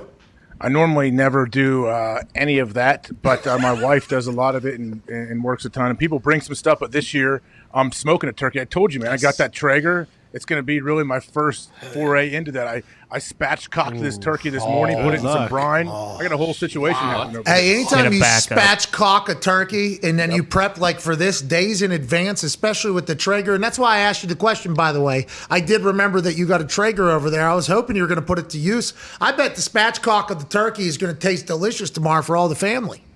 Oh, it's going to be great, yeah. And it's my first real try at the Traeger anyway, so I think everybody's you set it and forget it. It's easy. Is spatchcock, you just snap its back in half, right? Yeah, you cut the backbone out, and then you knock it down kind of flat. Dude, make sure you have a backup turkey. Yeah. This sounds brutal. No, anytime you spatchcock something, you gotta maybe you might get destroyed in there, especially with the gizzards. The gizzards in there. Yeah. You His know what I mean? hands though, trying to. No, Traeger does everything. He doesn't have to do anything. He literally just has to pick up that flattened turkey he got. Okay. Yeah. And then just drop it into the thing, and then it'll smoke it the whole time. Okay. Yeah, that's different. Happy gabagool. Good job. Happy Hey, gabagool. Happy gabagool. Cool. That's exactly what it looks like when I pick up the turkey. There's an app on your phone. It tells you when you're done, right? Yeah, it's easy. Traeger is the easiest thing of all time. Forget it. Anybody that can create a company that can make an old school thing incredibly convenient and easy to do is going to make a lot of money. For instance, Amazon. Amazon did that. Traeger did that. Basically, everybody that is making a lot of money in the tech world is taking an old school thing and making it much more efficient and easy. Traeger does that. I assume there's multiple people trying to do what Traeger does. I'm not sure.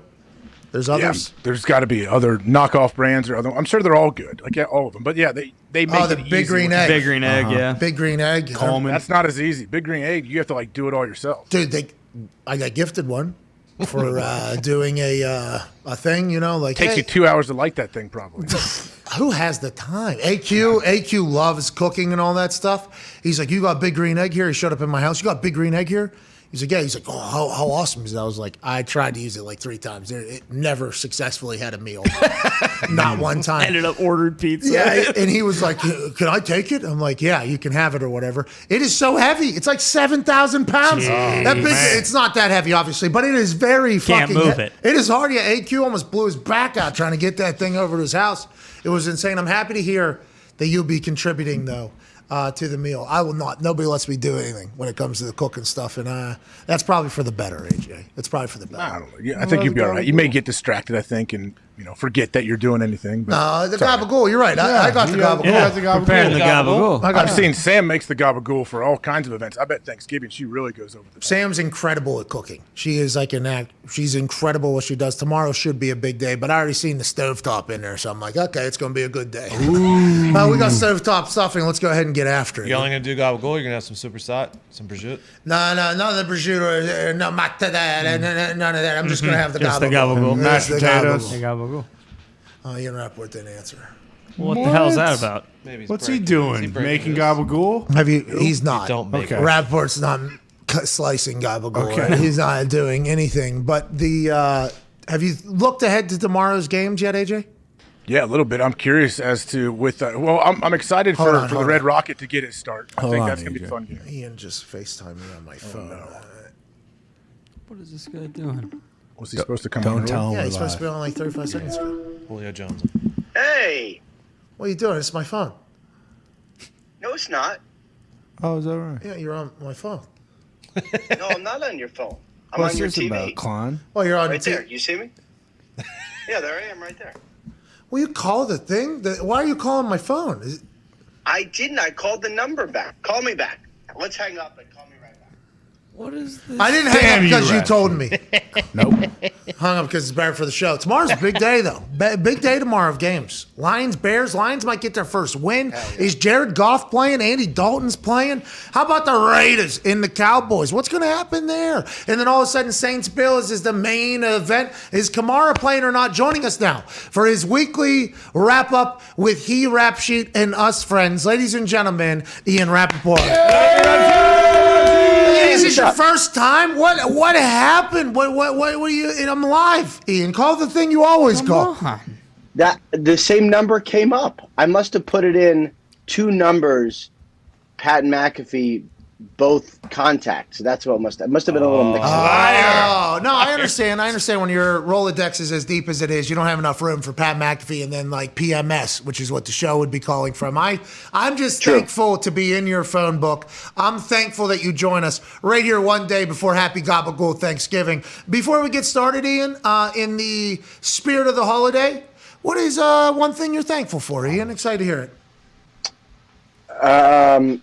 What am I thankful for? Oh, this guy stinks. Dude, are you shitting Come me? on. This guy stinks. I don't know. I'm thankful for everything. I'm generally a thankful person. I'm thankful for my lovely family. There we go. 2 kids with great hair. No, just one thing. Thankful for my wife, who is awesome and lets me play golf every once in a while. Hell yeah. That's awesome. I'm thankful for you guys for having me on. Thank you. I'm thankful to the Thankful NFL for you. Network for letting me talk about football for a living as like a thing. I'm thankful for a lot of things. Hey, that was good. Hey, we're thankful for you, Ian. Thank you, Rap Sheet. Thank you, Rap Sheet. Let's get Thank into you. the Thanksgiving football Thank Fest here. You have information that we don't have, and we are looking to gamble on these games tomorrow so we can have a little bit more of a vested interest. And it's not just us, it's the world. Let's start with the Bears-Lions game. Andy Dalton starting. Is he playing against Jared Goff? And does anything else in there really matter aside from the fact that MCDC might be housing a turkey afterwards with his first ever win? All right, well, let's start with the Goff situation. He actually threw Friday, was kind of okay. Obviously didn't play Sunday, but even like on Sunday they were like he's really, really close. So then threw again yesterday, and they're talking about him like he might potentially start. I know he's got to get through today. Hey, back on the golf course. Right, and it's a left oblique, which is weird, but it's actually apparently for a righty thrower, an injury to a left oblique is actually worse. So, we'll see what happens today, but I do think there's a pretty good chance he ends up playing. What's going on right here? I'm fucking flexing the oblique, dude. Just get to it. Yep, flex it up. And then, as far as the other things matter, I mean, obviously what's going to happen with the Chicago Bears, can Andy Dalton get in, get a win, which I think is very much needed for this organization. When Dalton's played, they've looked like a pretty good offense. I think him getting, benched was essentially about the future, not as much as the now, but him playing, that gives the Bears, I think, a pretty good chance. So it's going to be, What about Nagy's despite chance? the records. What's Nagy's chance of, the report that came out that they might fire him? I saw that. Yeah, I mean, everybody obviously denied the report, and I don't think it's something where I would be beyond stunned if he was literally told, "Hey, bro, we're going to fire you." Also, would you mind coaching this game on national TV? Because that'd be awesome. Also, for me, it wouldn't be we've had coaches fired after a win, but I cannot remember one instance of a coach getting fired after a win during the season. If you win Week 17 and it's already sealed, you could get fired, but. Let's say they go out and beat the Lions. hard for me to imagine Nagy gets fired like the next day. Now, I think they gotta win and keep winning. I think this is a make or break year for the Bears, so I'm definitely not saying that his status is solid. But as far as him being told, hey, we're going to fire you just in a couple of days, that doesn't seem right to me. Quick question, Ian. The way that question was phrased to Nagy yesterday, is that allowed in your journalism world?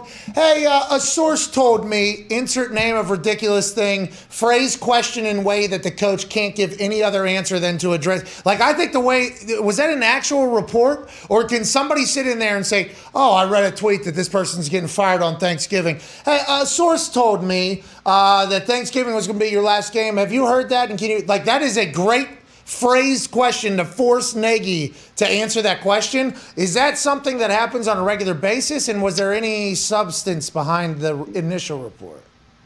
What it seemed a little bit like to me was something that happens in a movie. Like in movies, when you have a source, you go to a press conference and you ask, like, a source told me this, can you comment? That would never happen in our world, because if you have something very secret from a source, you wouldn't just spill it in a press conference before you had it. I mean, look, there's always going to be uncomfortable things you're going to have to ask a coach about. I mean, believe me, I do it. You do it. You spent 45 minutes with someone talking about his personal health at a time when he certainly did not want to. Oh, okay. You understand Aaron Rodgers. Oh, you're talking about COVID, dude. You're talking about COVID-19. Yeah. He's I like immunized. that. He's immunized. I did like that when you asked him about the toe, he was like, yeah, I think I've talked enough about my health. It's like, I don't know. 45 minutes at a time. Yeah, I guess that's probably All right, let's move to the next one. You're saying though that is not normal, because when I heard the question asked and I saw the clip, I was like, that seems like that is a wild thing to do at a press conference. Yeah, I mean, to me, the best way to do it is just to be upfront. Like, let's say you want to ask about a report. There was a report on Patch.com. I'm not going to say anything about Patch.com, but there was a report about from Patch.com that said, you've already been told you're fired. We need to ask you about it. Can you comment? Yeah. Okay. Straight up front, right up, just say it. Everyone knows it anyway. As opposed to saying, like, hey, this is what, like, Bears fans are thinking, and they're chanting it at your kid's high school game. Like, that is kind of how it came across. But I'm happy we got an answer. That should be interesting. Next game, Cowboys Raiders. Cowboys obviously have Dak back. Is there anything with CD Lamb? He got concussed, hard hit on the field the other day. He was back at practice, allegedly, maybe. I don't know. And then on the Raiders side, anything to look at there for that game? Yeah, CD Lamb practicing today is significant. We don't know for sure if he's going to get cleared, and I don't think we're going to know until tomorrow. But just the fact that he is able to progress enough in the concussion protocol to practice is something that we should pay attention to. He still has a ways to go. Like, you'd like him to get a full practice and then clearance. But they do have some time. It's not the early game tomorrow, so I'd still be a little surprised if he played, but it is possible that he's out there. And, like, I think as we saw last week, like, they really need it. Like, that is they need Amari Cooper too. This Cowboys team, which has been a juggernaut at times, is a little more up and down than I would have thought. As far as the Raiders, they really seem to be headed in the wrong direction. And I know it's sad. I kind of got the sense a couple weeks ago, like, they had the interim coach bounce. Your boy Rich Bisaccia comes in. He kind of like, get things together, and then it's a little bit of a substitute teacher mentality. And they just seem like they're not in a good place as an organization. I don't know. What about Mayock? Is Mayock going to be around? Is he going to be the one that kind of crafts the? I don't want to call it a rebuild, but you would assume like they got to be on a coaching search at some point. Like, is Mayock the head of that? Mark Davis is the head of that, and from what I understand, he's going to get a small committee of like sort of elders or whatever you would say, which is people really important to the Raiders organization to help him through this. I know Mayock's job is definitely going to be evaluated. Oh, no. And Mayock's back on TV. Bye-bye. He's gone, right? I mean, that's gone. I'd say it's going to be evaluated. And it's, it's been a tough time as far as draft picks. I mean, this year for two very, very different reasons. They've had to say goodbye to 2 first-round draft picks. This is just, I'd like to say this. I'd like to say this about Mayock. I don't know if he was necessarily handed the keys as all GMs are handed in that world. It felt like a lot of people were saying he was working this way to do this thing. I don't think he'll be judged fairly, but if it's the NFL, there's no way Mayock survived. Like it'll be a full, even though it's not fair for Mayock. I don't think personally. I haven't looked into it enough, but I don't think Mayock has necessarily gotten the. Like, hey, you're allowed to scout and draft who you want to draft and everything like that. He was working for Gruden, 100%. Right? He was working for Gruden, right? Yeah, you nailed it. I mean, that's part of the problem. So, like, they're going to evaluate him. But let's say, Alex Leatherwood, first rounder that drafted a tackle, he's already moved to guard. Let's say that's not the kind of value you want as a mid-first rounder. Well, like, the coaches liked Leatherwood as much, maybe more as the scouts. So whose fault is that? Yeah. And, like, they drafted for need. They really did, like a running back, a strong safety, a sort of run-stopping defensive end. I mean, they drafted for need. That's not generally what personnel guys do. That's more what coaches do. So, like, there's going to be some things that are going to be unfair, but now that's going to come at the end of the year, I think. Such is life, I guess. Life's unfair, and that's just, we don't like it. We'll call it out when it is, and Mayock knows the business. I mean, he's been around for long enough. He's probably not exactly thrilled about how it's all panned out. Hopefully he'll get another opportunity. We'll see how it goes. Let's talk about that last game now. This one matters, Rap, okay? Bills, Saints. And whenever we're talking about the Saints, especially at this point with Simeon as quarterback, and even last year, and maybe we should have been talking a little bit louder, that is Kamara's team. Yeah. Kamara, they go how Kamara goes.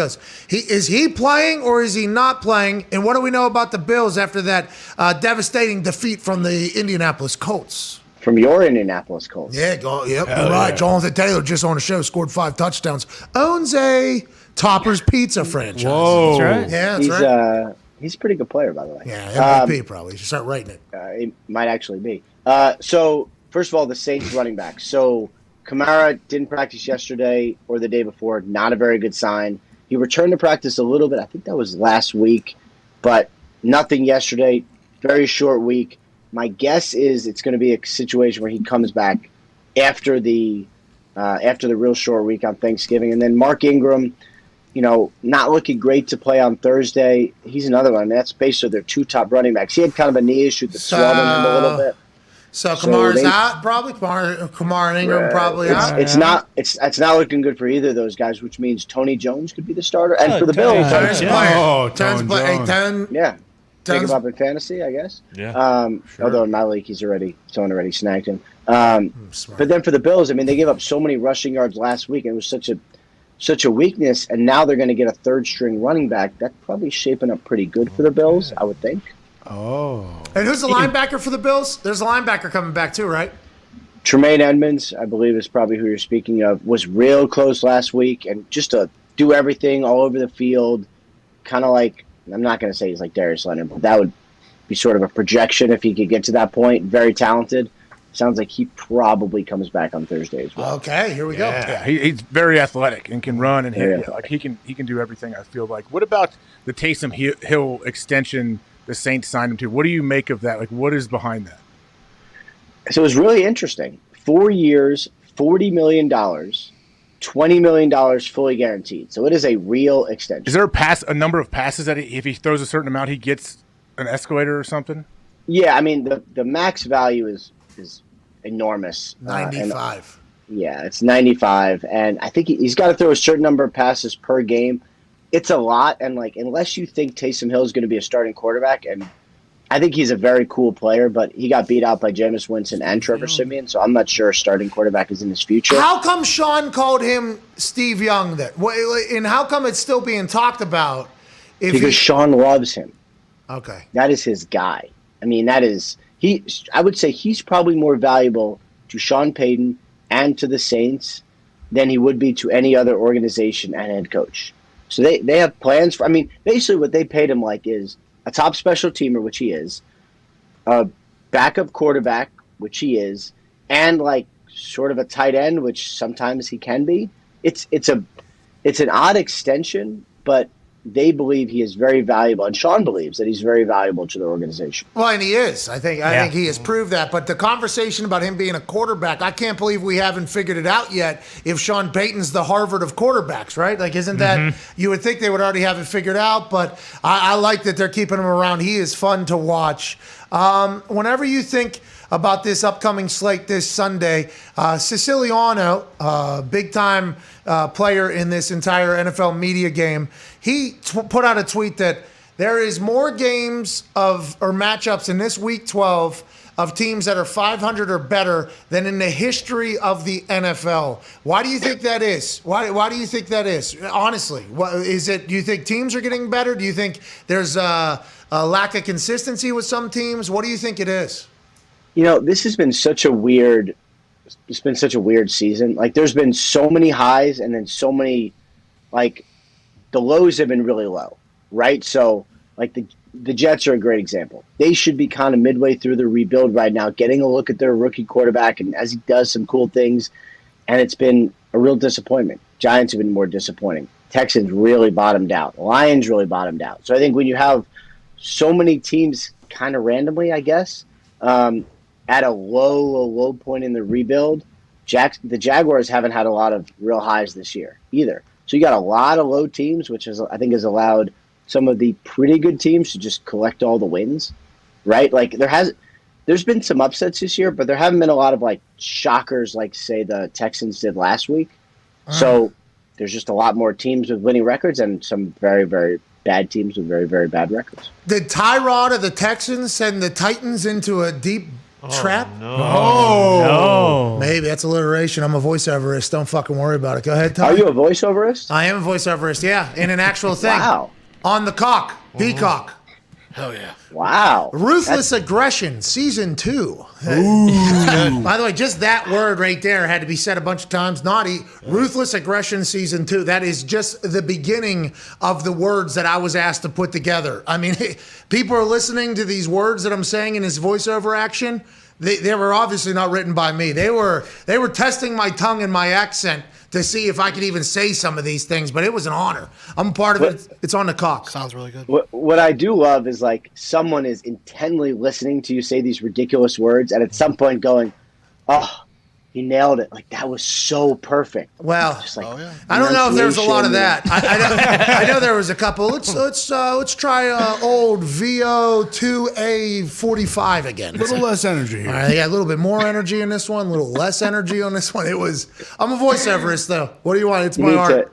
Put the camera. I need to see the outtakes at some point. Oh, we have them. Yeah, we definitely have them. We definitely have them. Go ahead, Ty. Rap Sheet, what are you hearing about the Packers? Obviously, we know Bakhtiari had the scope, and then there's maybe chance that he'll come back after the bye. But for a team that we keep hearing, like, hey, they need to get healthy, like, as a Packers fan, can you expect them to actually get healthy in the coming weeks here? Like, they still are incredibly banged up. I thought the David Bakhtiari news was really, really good news because I had heard that he was really frustrated with how he was, like, looking and feeling on the field, right? Like, he was out there, he was practicing, but he wasn't 100%, and he was aggravated that he wasn't himself. And then some of my colleagues reported the surgery, and I was like, okay, this actually makes sense because if he needed an additional surgery on his knee, that's probably why he didn't feel great. So I would expect him back probably mid-December. And, like, look, obviously, like, as a Packers fan, it's all about late December and January. Like, the rest of it is interesting, but that's what it's about. So the opposite of last year, where you probably get one of the best left tackles in football back for the playoff run. So that's stretch good. run. Stretch run. What's that, 2, 3 weeks, 4 weeks? What do you think it is towards the end? You're probably looking at, probably 2 games or maybe 3 games and then the playoffs, something like that, which would be great. Okay, all right. And then Jair Alexander's the other one. They took, I don't want to say it's a risk, but like a leap of faith a little bit, not having surgery. He tried to rehab that shoulder, and it seems like it's going well enough where he might actually play. So you could get 2 Pro Bowl caliber players back in December for the Packers, which would be amazing. In a month. How about it? Huh? Good for you guys. That'll be fun. I'm sure you guys will be very patient. That's awesome. I was kind of blindsided by the Bakhtiari news, I think. I didn't expect there to be a holdup or another surgery. Did you guys know about the scope, and how long ago was it? I personally didn't know. I just knew something wasn't right, and I couldn't get to the bottom of it. And my colleagues who do a fantastic job as well, Tom Pelissero, Mike Garafolo, do an awesome job. They dug around and they figured it out. And I mean, I think they were on it for a couple of days, so I feel like it was last week. It was either early this week or late last week. It was pretty recent. Remember, because he missed those days of practice. He missed Thursday, Friday, and they were like, "Oh, no setback, no setback." And then he had surgery.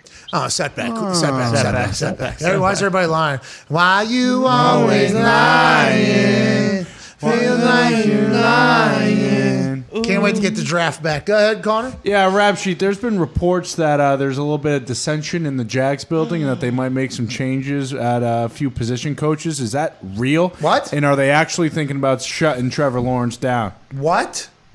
I have not heard anything about shutting Trevor Lawrence down. And that Is this wouldn't like make a press conference like question, or did you actually hear this? No, this actually was like an article, yeah. All right. And he will only scream at the receivers coach and the running backs coach. Oh, I think he screams at all the coaches. Does he? You can get one. You can get one. You can Well, get one thing I know about Urban is he's very, very hard on the coaches. It's kind of like Saban. That's sort of like a college thing where you just murder the coaches so you don't have to do it to the player. It's like you send a message to your coaches, sort of to the players through the coaches. So I'm not surprised about that. As far as some turnover, like I'm sure there will be some. You know, a lot of times when you have a team that's going to win 2 or 3 or maybe 4 games, there's some turnover. So, I don't know that all is well, but they're in the midst of a rebuild, and hopefully it gets better. I mean, you'd like to see them win a couple of games and Trevor to have his moments. Just haven't been a ton of them yet. Ian, what happens to Jason Garrett? Like, is he going to get another job as a coordinator? I don't know. It doesn't seem great for Jason Garrett. And I'll tell you this, like for a head coach. He's going to USFL? Oh, there you go. Maulers. Pittsburgh Mallards. Is that a real team? Well, Pittsburgh Yeah. Mallards are purple and orange in Pittsburgh. Smart decision, USFL. That makes sense. Purple and Literally orange? every other team is fan. black and yellow. Not a fan. Michigan Panthers. Oh, Look out. Love that. That's a team too? yeah, the USFL. It's coming back in the spring. I was actually approached by somebody at Fox asking if I wanted to kick in the USFL. Wow. And you said, sign me up? I said that's one of the biggest smacks in the mouth that I've ever received. I'll buy one of these teams if that is happening. That could be something, or maybe I'll go kick in the Rocks League. Thank you. But yeah, this is happening. That is really insulting. Yeah, Like, you're hey, fucking. Pat, you definitely could use the money. Would you like to come kick for us? Not just the money. Like, if I'm kicking in anything, I'm not kicking in the fucking USFL. I'm 34 years old. What are we even talking about here? But I play quarterback in the fucking USFL. Man, like, if that would have been pitched, Ian, you need to stop. Ian, Get it together. Hey, think about it. This is a Fox Okay. executive Okay. too, Ian. Think about and AJ. You probably potentially know the person that did this. Literally walked up to me. Hey, great idea. I want to have a meeting. Like. All right, you can get the fuck out of here. Remind me never to waste my time with this human again. But yeah, that was offered. But is that where Jason Garrett's headed to tie this whole thing back? Yeah, I'm okay. By the way, I'm okay. Yeah, well, So- we were worried. We're thankful. Happy really- Thanksgiving. Everything's good. A really good lesson can be taken from the Jason Garrett situation. When you're a head coach and you're fired, take the year off. Don't coach. Like, don't go be a coordinator. Jay Gruden did the same thing. Was going to probably be in TV and then get hired as a head coach next year. Went to the Jaguars as offensive coordinator. Everyone got fired. Now out of football.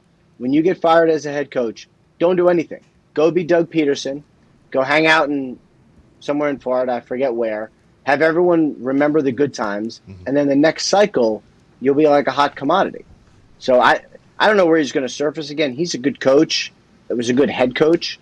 But I think it'll take a minute to kind of rehabilitate some things. Yeah, I think he was in a high-profile position for a long time, and he's Jerry Jones's family, Yep. But you're right. Only the bangers survive. If you disappear, only the bangers get remembered. There's a lot of, and it's not just music, but it's in life. And when you disappear for a little bit, only the good things happen. You got to remember about the spoiled milk that is still in there. right. Sure. Those things never get talked about or remembered.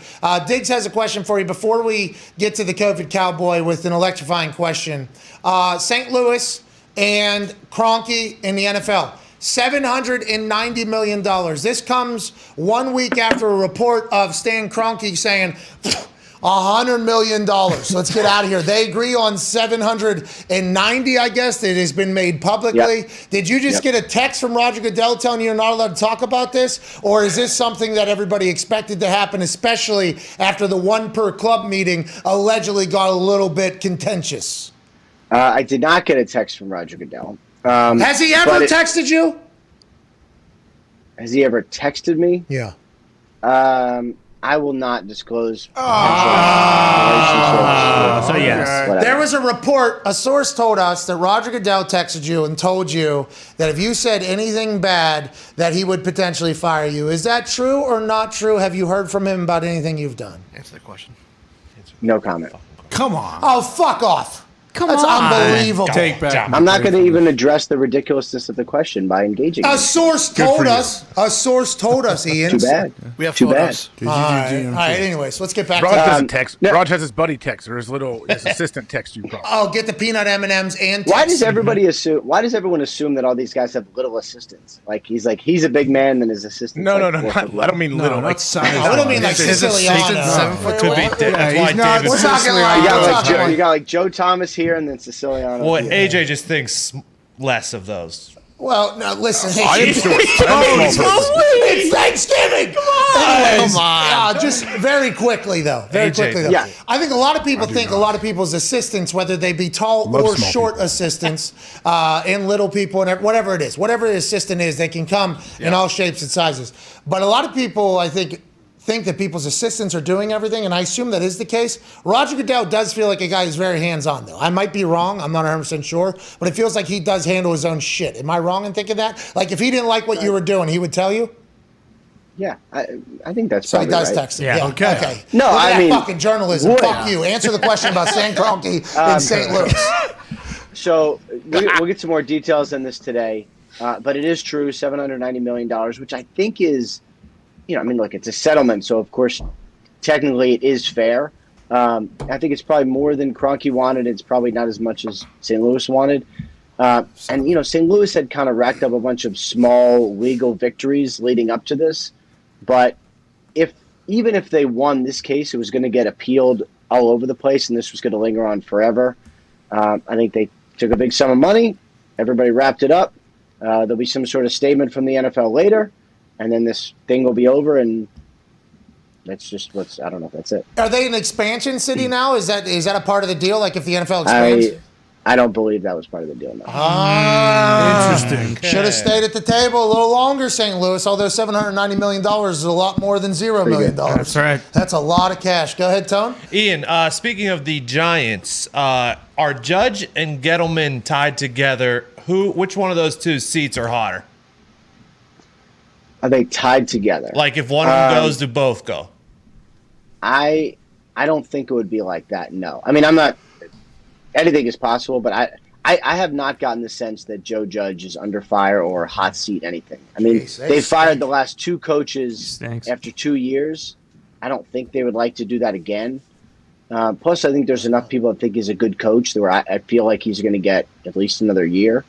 Gettleman's a little bit of a different story. He is, and this is not a judgment in any way, he's a little older.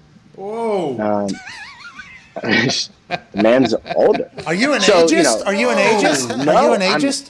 I like Gettleman. He's just not Doesn't that young. sound like it.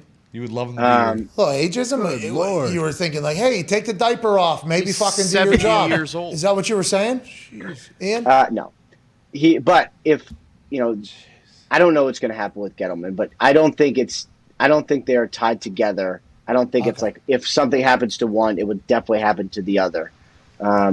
We'll see what Gettleman decides to do at the end of the year. And what's a big story? He's retiring. Okay. Put it on the ticker. Ian Rappaport of NFL Network. You have a ticker?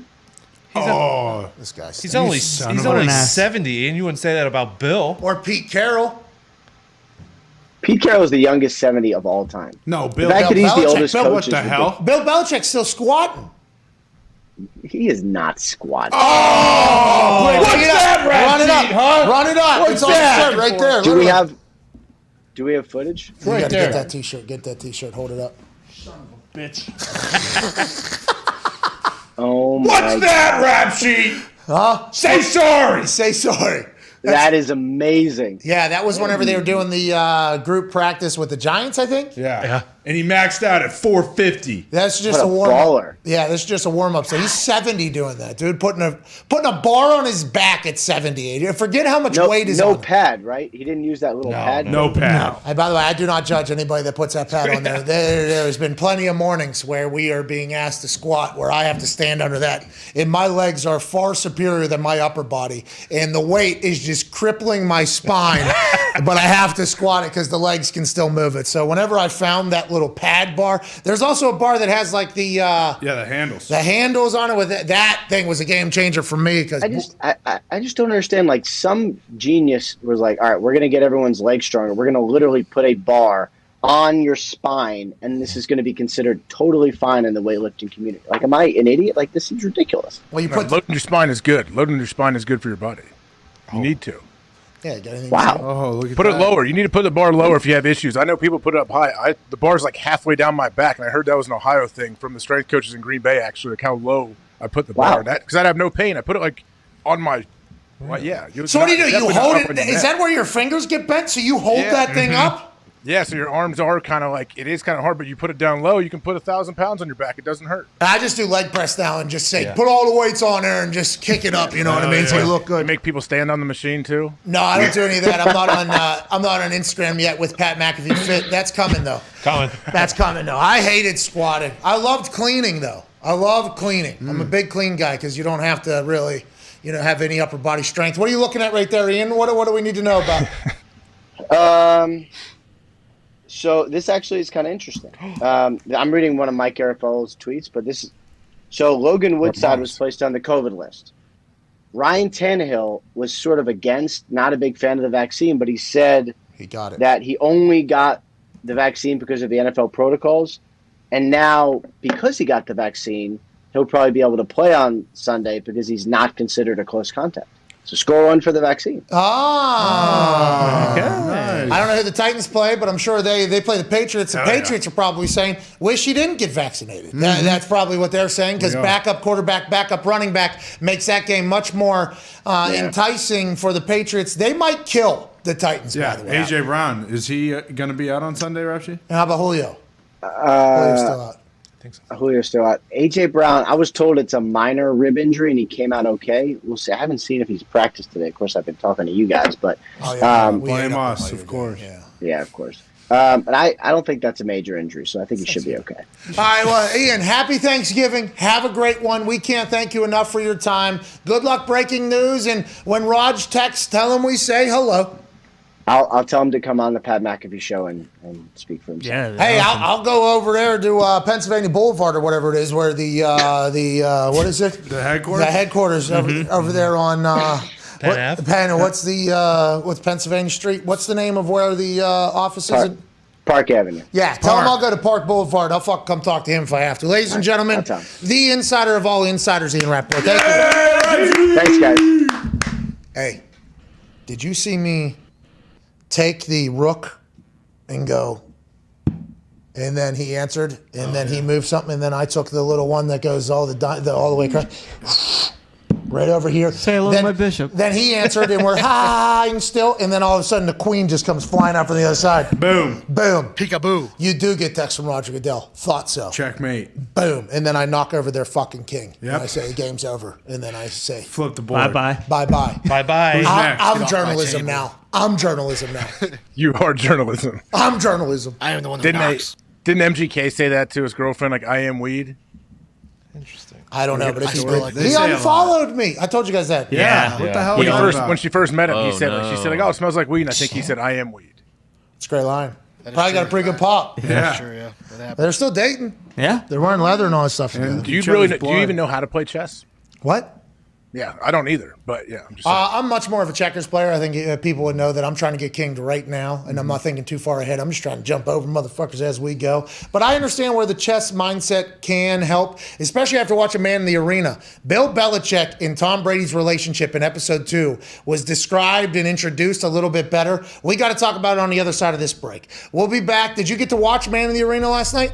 I didn't know the second one was on, but I'm going to. I'm definitely going to watch. It's fun. This one's awesome. Lawyer Malloy and Rodney Harrison are the two guest speakers, basically. And I like that Tom Brady, doing a documentary on himself, still decides to put over everybody else. It almost becomes like Willie McGinnis had his own little doc within that doc. Yeah. Last night, Rodney Harrison, who I did not know, aside from being Patriot and Sunday Night Football guy, direct quote from Tom Brady, Rodney didn't give a fuck. Yeah. It was, Rodney flew around hippie. I did not know that about Rodney. It was nice to get like reintroduced almost. So I'm enjoying the hell out of it. We'll talk about he and Bill, and we'll answer some more calls on this beautiful Thanksgiving Eve. Happy Gabagool. We'll see you in 4.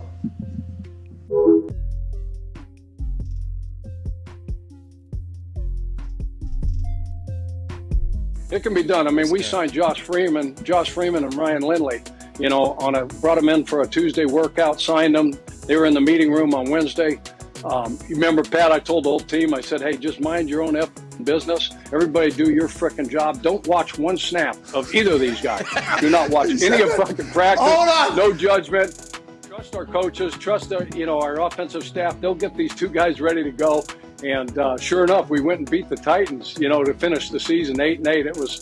It was one of the most memorable wins we had, because of how we did it. I think so. And Josh Freeman and Ryan Lindley, obviously incredible people, and they came in. And you did say in your Tuesday presser, I've told this story before, where we'll have a package for Pat McAfee. And I was like, wait a fucking minute, it's the last game of the season. Okay, we've lost 10 quarterbacks. There's no way I'm dying right now out there. But that was obviously a joke, obviously. But you bring in Freeman and Lindley, you making the proclamation to the team before they came in. Hey, do not watch, all right? Just don't judge. No judgment. No judgment. Do not watch. And then me and Vinatieri, obviously, immediately upon hearing that, we're like, all right, so we got to go fucking watch this guy. And it was bad. That first day of practice was bad. I mean, it was bad. Thursday, you still banging the drum here. Hey, let's not judge. Let's just keep putting in the work. Let's just keep going. It started looking a little bit better. None of us could have expected getting that win on Sunday. You're right. That is a very memorable game, and it's because of the adverse conditions that we're under, Yeah, no doubt about it. And if you guys could have been at the workout on Tuesday, you would have said, no friggin' way do you sign these two guys. Because you remember Josh Freeman had a cannon, right? Yeah. So you know how Frog and T and those guys had set up at the different areas? Like if you're throwing, quick game, you got a quick out or a slant, and then you go, 5-step drop, 7-step drop. He didn't complete one pass. He almost threw the football. He tore up their hands, number one. Number two, the balls were bouncing off the indoor like BBs off a tin can. Almost threw a football through the wall of the indoor facility. And then we go, okay, that's good, Josh. Ryan, you're up. So then we get Ryan in there, right?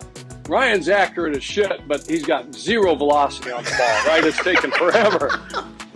And I'm asking T and Frog, because they know, our two equipment guys, what do you think? He goes, man, that's an easy ball to catch. I mean, it's barely coming in here, Coach. I don't know if he's going to have to anticipate his throws really well. So I'm thinking, holy shit. And I'm like, is there anybody? That's it. Coney Island Josh Freeman was playing for the Coney Island Thrashers at the time, serving, soft serve ice cream at halftime for $250 a game. And Ryan Lindley, he was driving Uber. He was hanging out in New York City. He was driving Uber at the time. His girlfriend was training for the Olympics, and he was in New York City driving those great guys. Uber. Hey, listen, a lot of ricochet shots. Unbelievable. Hey, these guys, unbelievable. Hey, the gabagool on these guys, Coach. Honestly, they were very good, but I went to one of his shows. He forced me into he's wearing football pants. I think Marco had actual knee pads. Does he have a fake face on? Yeah, he has a fake face on. That is not Chris Angel. That or he's been eating McDonald's with Mark Davis for the last 5 years. I just want to let everybody know. Straight to his face. I just want to let everybody know this is NFL related. Okay, we have to talk about this. Yes. We have to cover it. Why is his penis a different color? He's wearing football pants. Tony. That's a.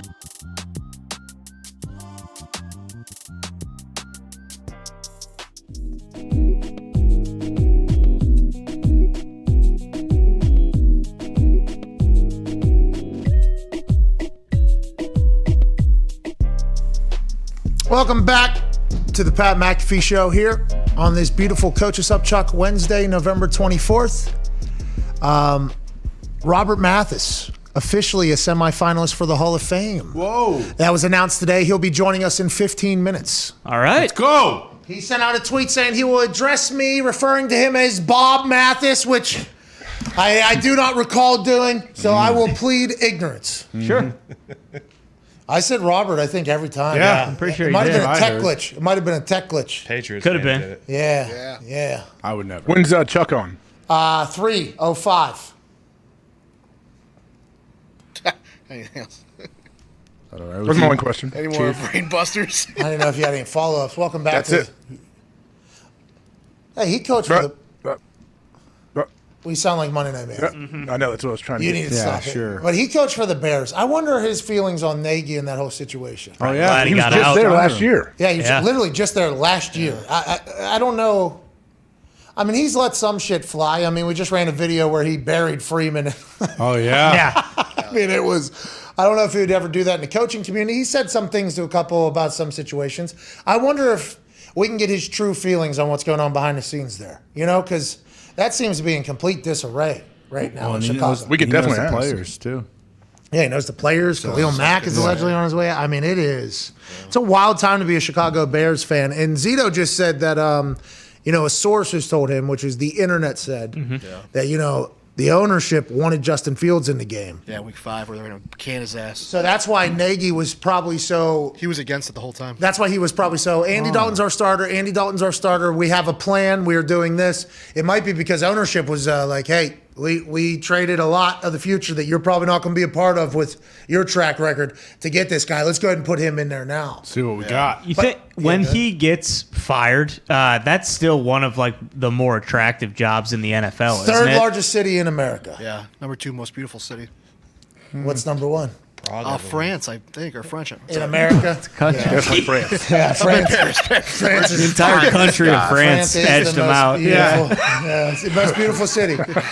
Hey, because that city of France has yeah. so much beaches, Oh, yeah. Countryside, mountains, mountains, old towns, Leaning Tower of Pisa. Yeah, a lot of Nope, that would be Italy. That's hey, Rome. That's on me. That's on me. Watch the The Eiffel Tower is good.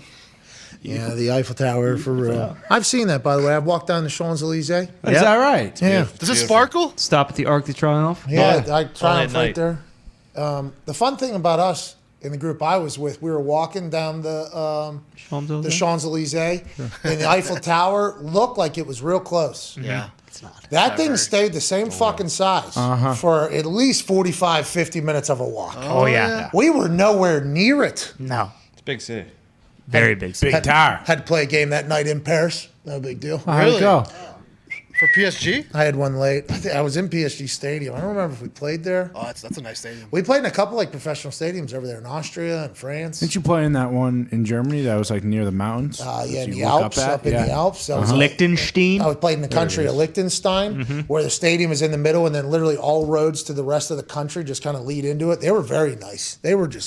We were house and wine with them. They were a great group of people. Let's go to Colin in Mississippi. What's going on, Colin? Hey, what's going on, Pat?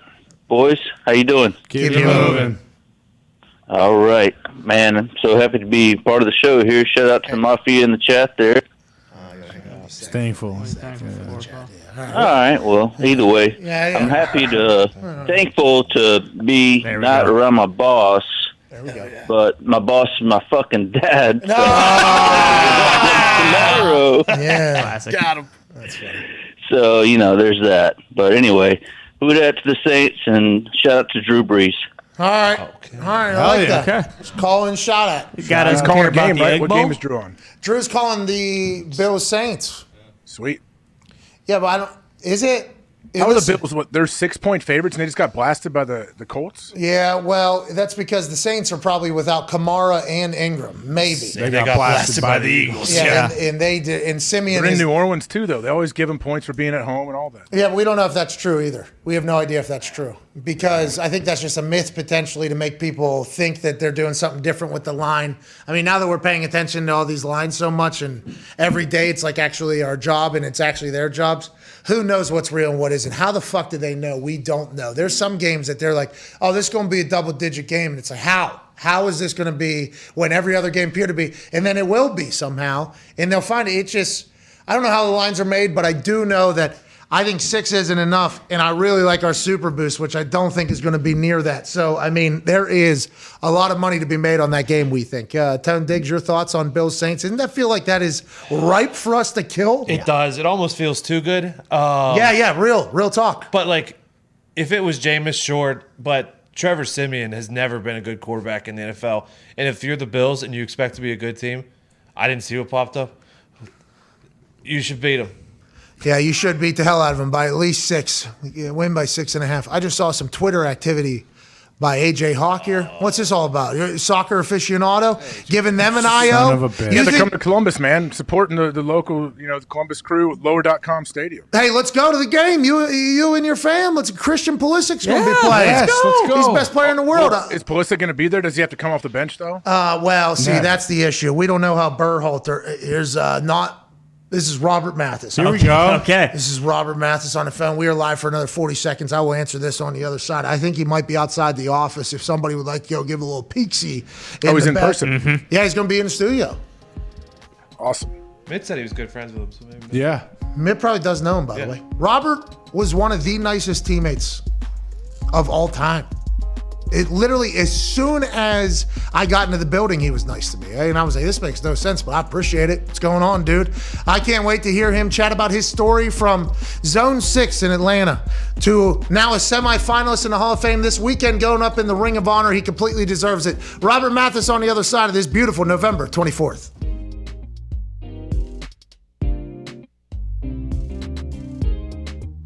I hate a lot of people for the way that they acted after that Friday thing. There's no way you're isolated enough that you don't hear any. You had to have heard. There's some massive names, politicians. I mean, your name has been spoke by a lot of people. Are you just, because you're like, hey, love will cure this thing. How are you not going to hold a grudge to everybody? And do you know that you're probably never going to win an MVP again? That's probably never going to happen, right? I think that's legitimate statement. Legit though, like that. There's a lot of people that vote for that I think are not fan. Like, how do you isolate that? How do you stay away from that? Because you're talking about everybody on earth talking about you. That's not getting you down at all. I don't know. That's incredible mental toughness if that's the case. Well, you know what? I think first, if you find your identity in yourself and you don't find your identity in the opinions of others, you don't need that validation and that love from other people. You can get it from yourself, and that's not being selfish. That's just learning how to in a healthy way love yourself and respect yourself, and believe in yourself. And it definitely was tested, by some of the comments that I heard. And so I'm human. I mean, stuff can definitely hurt your feelings, but look, I shared an opinion that is polarizing. I get it. And I misled some people about my status, which I take full responsibility of, those comments. But in the end, I have to stay true to who I am and what I'm about. And I stand behind the things that I said. And I, have a ton of empathy for people who have been going through the worst part of this pandemic, which has affected all of us in different ways. But so many people, like I said, with lives that were lost, lives that were forever changed. And I have a ton of compassion and empathy for those people. And I've tried to help out, as much as I can. Yeah. The other stuff is so out of my control. And there's going to be people that don't like you, and hate you for things you said, or might not even understand what you said or know what you said. It might just see a headline, and that's fine. I believe that people are entitled to their opinion, and even if it's an opinion that's unfavorable of me. But I'm going to continue to try and be the best version of me moving forward, and I'm excited about getting back on the field as soon as possible. Hey, do you know if offense or defense is getting introduced this week in your game? And have you thought about it all, like what the reaction may be if offense is introduced and you're the last guy out? Have you thought about that? I think it is offense, and I'm excited. There's nothing like running out of that tunnel last, especially. Think it'll be different one way anyway than your normal, how they normally respond? I don't know. I hope not. hope They should show that on the That's it. network. Oh, that clip will make its way. Oh, yeah. That clip will make its way around. You have got to experience so many things, both as a businessman off the field and on the field. Is there a moment when I ask this question and pops your mind, like, what's the craziest shit you've ever seen in your entire life? Because there was a time there where it felt like you were just getting dropped into insane situations and the world was like watching you do things. Man vs. Wild, you and that Bear Grylls guy, fucking electric. That was maybe the most electric shit I've ever seen. Is there anything that you think of whenever you think, like, what's the most ridiculous thing you've been a part of? Probably some of the most ridiculous shit I ever been a part of was, you know, I had got the restaurant which I'm in right now, and you know, when we first got it, I would come in here and I would, you know, clean up and go outside in the front, sweep up, you know, make sure everything looked nice and shit. And one morning I got up here and I noticed, you know, like, damn, this is a funky ass smell. And I looked, you know what I mean, to the side of my front door, and it's a big ass pile of shit. And I'm talking about human shit. Yeah, and it's right on the side of the door. So I was like, somebody done came and popped the shit right in front of the door. Like, oh, this shit is crazy. Like, I can't be in here serving food. Motherfucker come walk in and they smelling straight ass cheeks when they come in there. Like, I don't think that's the restaurant I need to eat in. So, man, I get the water hose and I'm hosing it down. And, you know, I see, you know, we got a couple, you know, dolphins that usually walk back up in front. Hey, man, did you do this? Like, oh, no. So, you know, one of them owned up to it. I said, man, check it out. So you don't do this no more. Look, you come by here, we get you a, you know what I mean, we get you a broom and, you know, you help us, we help you. You feel me? And, you know, we put together a little, I put a proposition together for him, and I ain't cleaning up shit no more. It's a win-win. It's a win for everybody on that one. Hey, one of your former teammates. Yeah, hey, everybody wins. You're helping the people, man. That's awesome. That's why people love you. But hey, one of them owned up to it. Just a line of questioning. The line of questioning. His name was Willie. Willie owned up to. Matter of fact, he just left out. He saying sweeping up. He like, hey, what's up? Oh boy, I've been looking for you. You feel? Okay. We bust down together up in the front of the restaurant to get it all cleaned up and everything. Hey, you're helping people. Hey, Willie went from shitting outside to working inside. Let's go. Yeah. All right. Let's go, Willie. Let's go. Give it up. The Pat McAfee Show. There'll be no rules for our guests, for us, for the things we can talk about. Yes, speaking his mind. I've never had a problem expressing my opinions or my thoughts or anything like that. While being relatable. I haven't had that manufactured fake-ass celebrity that a lot of people have whenever they go on those big networks. I've had a chance to really build my crew, build my following, build my audience. And ridiculous. What am I supposed to do? So I'm supposed to look at something that I can definitely afford and say, nah. Is that what I'm supposed to do?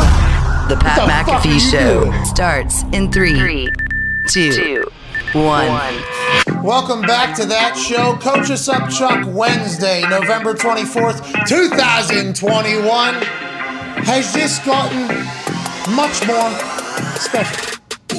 This weekend, the man that's joining us in the studio, although AJ Hawk is in an attic in Ohio, that a boy AJ. Hey. Tone Diggs is here, one half of the Hammer Down Cowboys, the Toxic Table at Ty Schmidt, and at Boston Connor, diehard New England Patriot fan. It has gotten a little bit uncomfortable in here because joining us in studio is not only an Indianapolis legend, Atlanta legend, but now. Hey, don't call him Bob in your intro. You know that. You know better.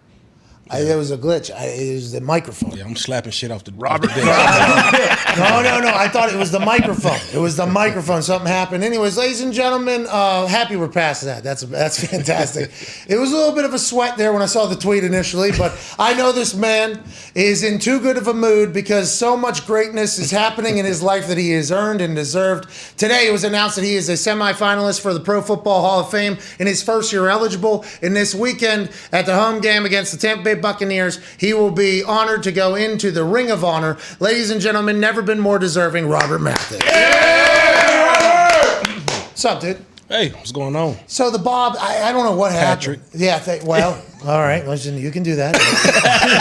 Robert, you can call me anything you would like forever, but I honestly believe in the intro, I didn't get a chance to say, congratulations, man. This is fucking awesome. I mean, this is very, very cool. Hall of Fame announcement today, semifinal first year. That means you're fucking going in. Okay, your first year, you go semifinals, you're going in. I understand you're going to have to not be able to have that mindset, and you're not in until you're in. But I think most people with a brain will say, you're going in. Then you're going in the Ring of Honor this weekend, which is massive for our team, our organization. I think everybody knows how hard it is to get in. There is a line of people that need to get in there, and I think you representing the Colts there forever and going into the Hall of Fame is one of the coolest things I've ever witnessed personally. A little small piece of it from Zone 6 to the Hall of Fame and the Ring of Honor, dude. Congrats. Yeah. Fucking congrats, man. It's awesome. Hey, that was a hell of an intro, man. That's a big onion to peel right there. So a lot of guys deserving.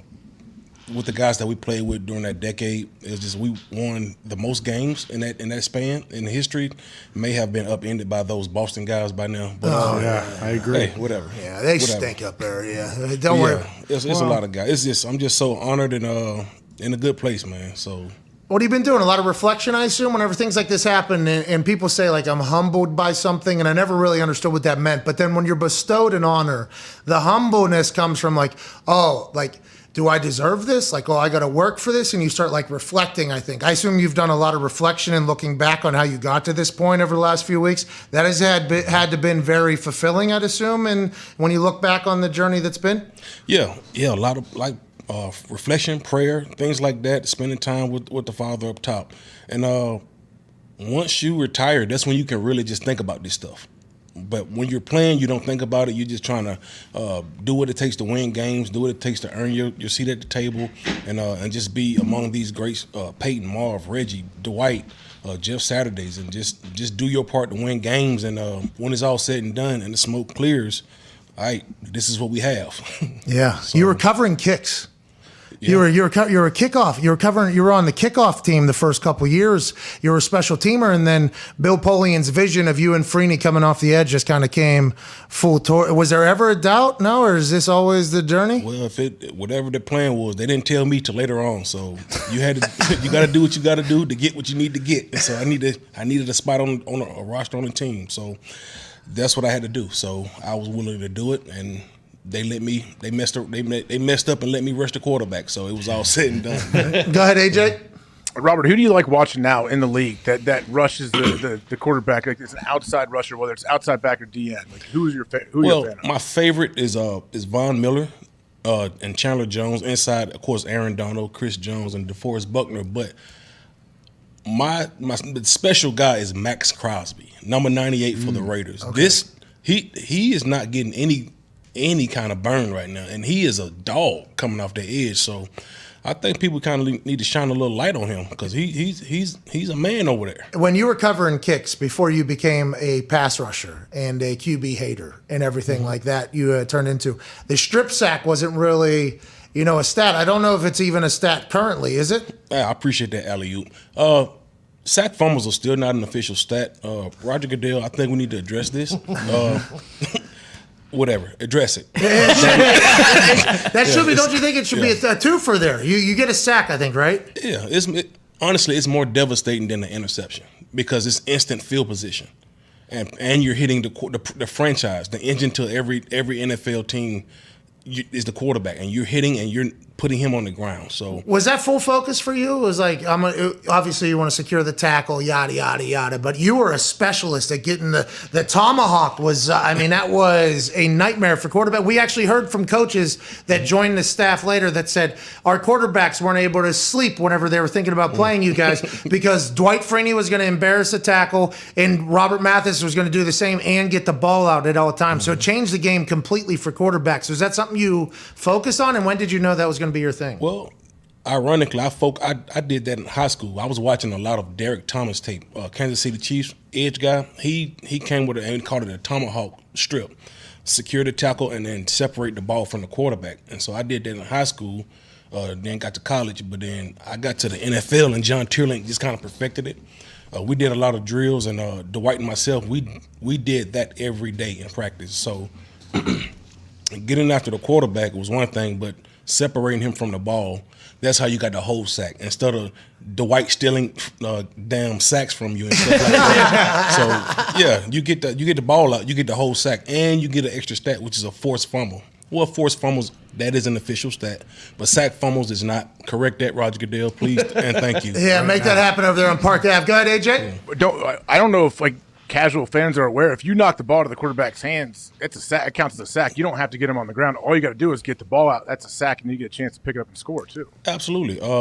O.C. Human and myself, we used to joke about that. Like, man, and John Abraham, why the hell you need to get dirty when you can just slap the ball out? So you get a sack, forced fumble, and you get to stay clean. Now you're giving back to the game and the community in a massive way with the Gridiron Gang, and I am,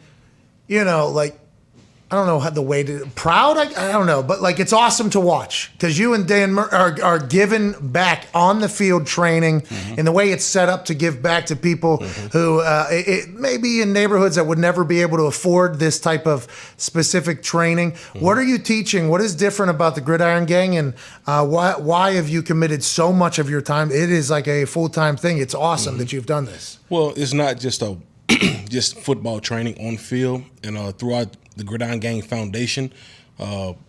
It's a all-inclusive one-stop shop. So it's football training, of course, every sport, so male and female. So whatever sport that you play, we have speed and agility, weights, diet.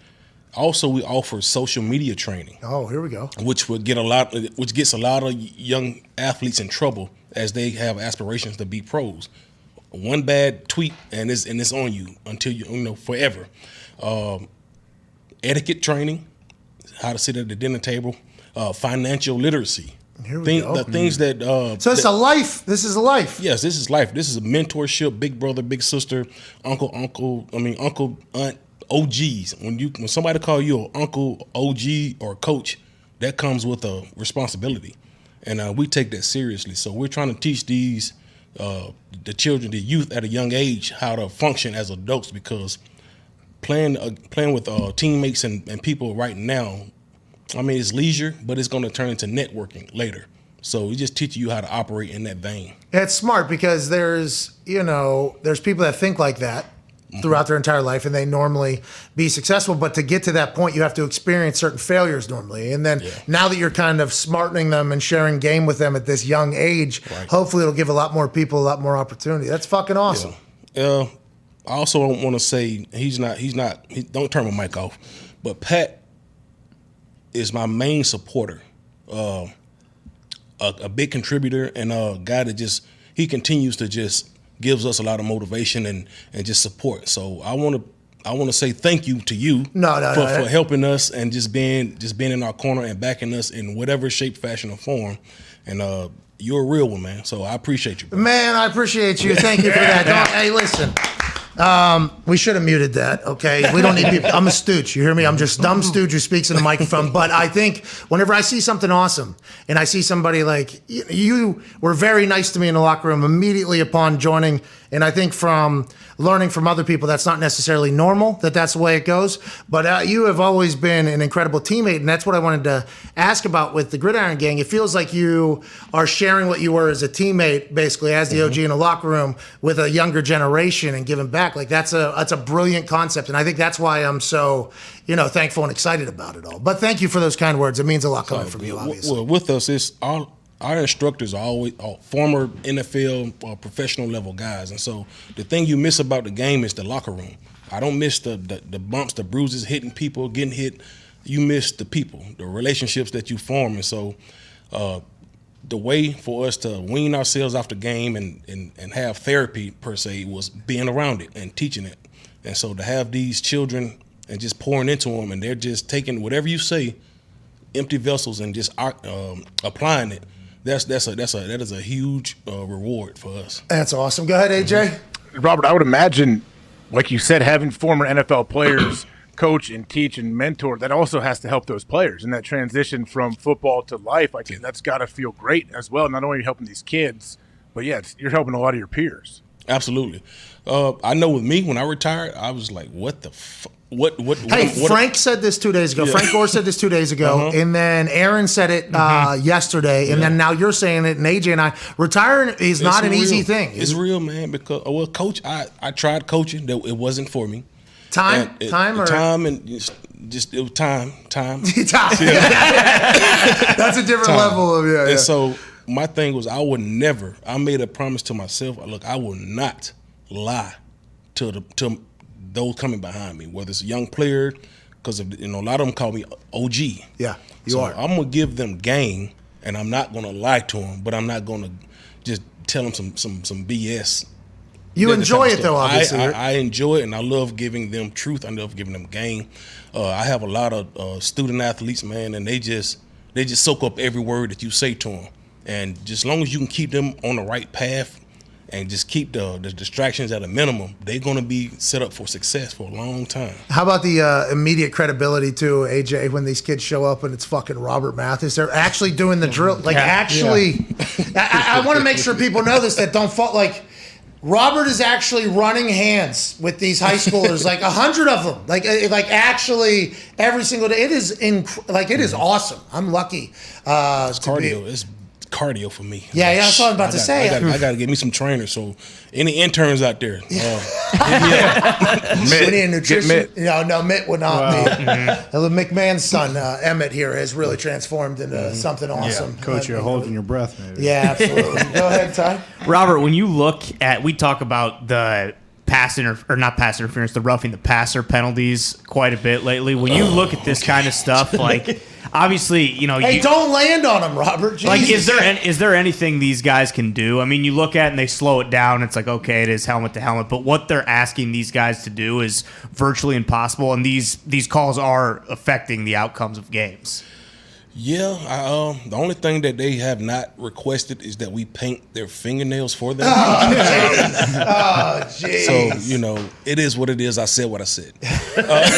But no, it's very tough to play defense now because they're taking the aggression out of it. You can't really say there's an aggressor on defense now because with defenseless, you got to let him catch the ball. You got a strike zone on the quarterback. He has 5 bodyguards that get paid millions of dollars, and 2 additional bodyguards right behind him. Oh, and strikes. So that you don't hit him or land on him in the wrong fashion. But I remember Dwight got hurt trying to not hit Mark Sanchez in an AFC Championship game.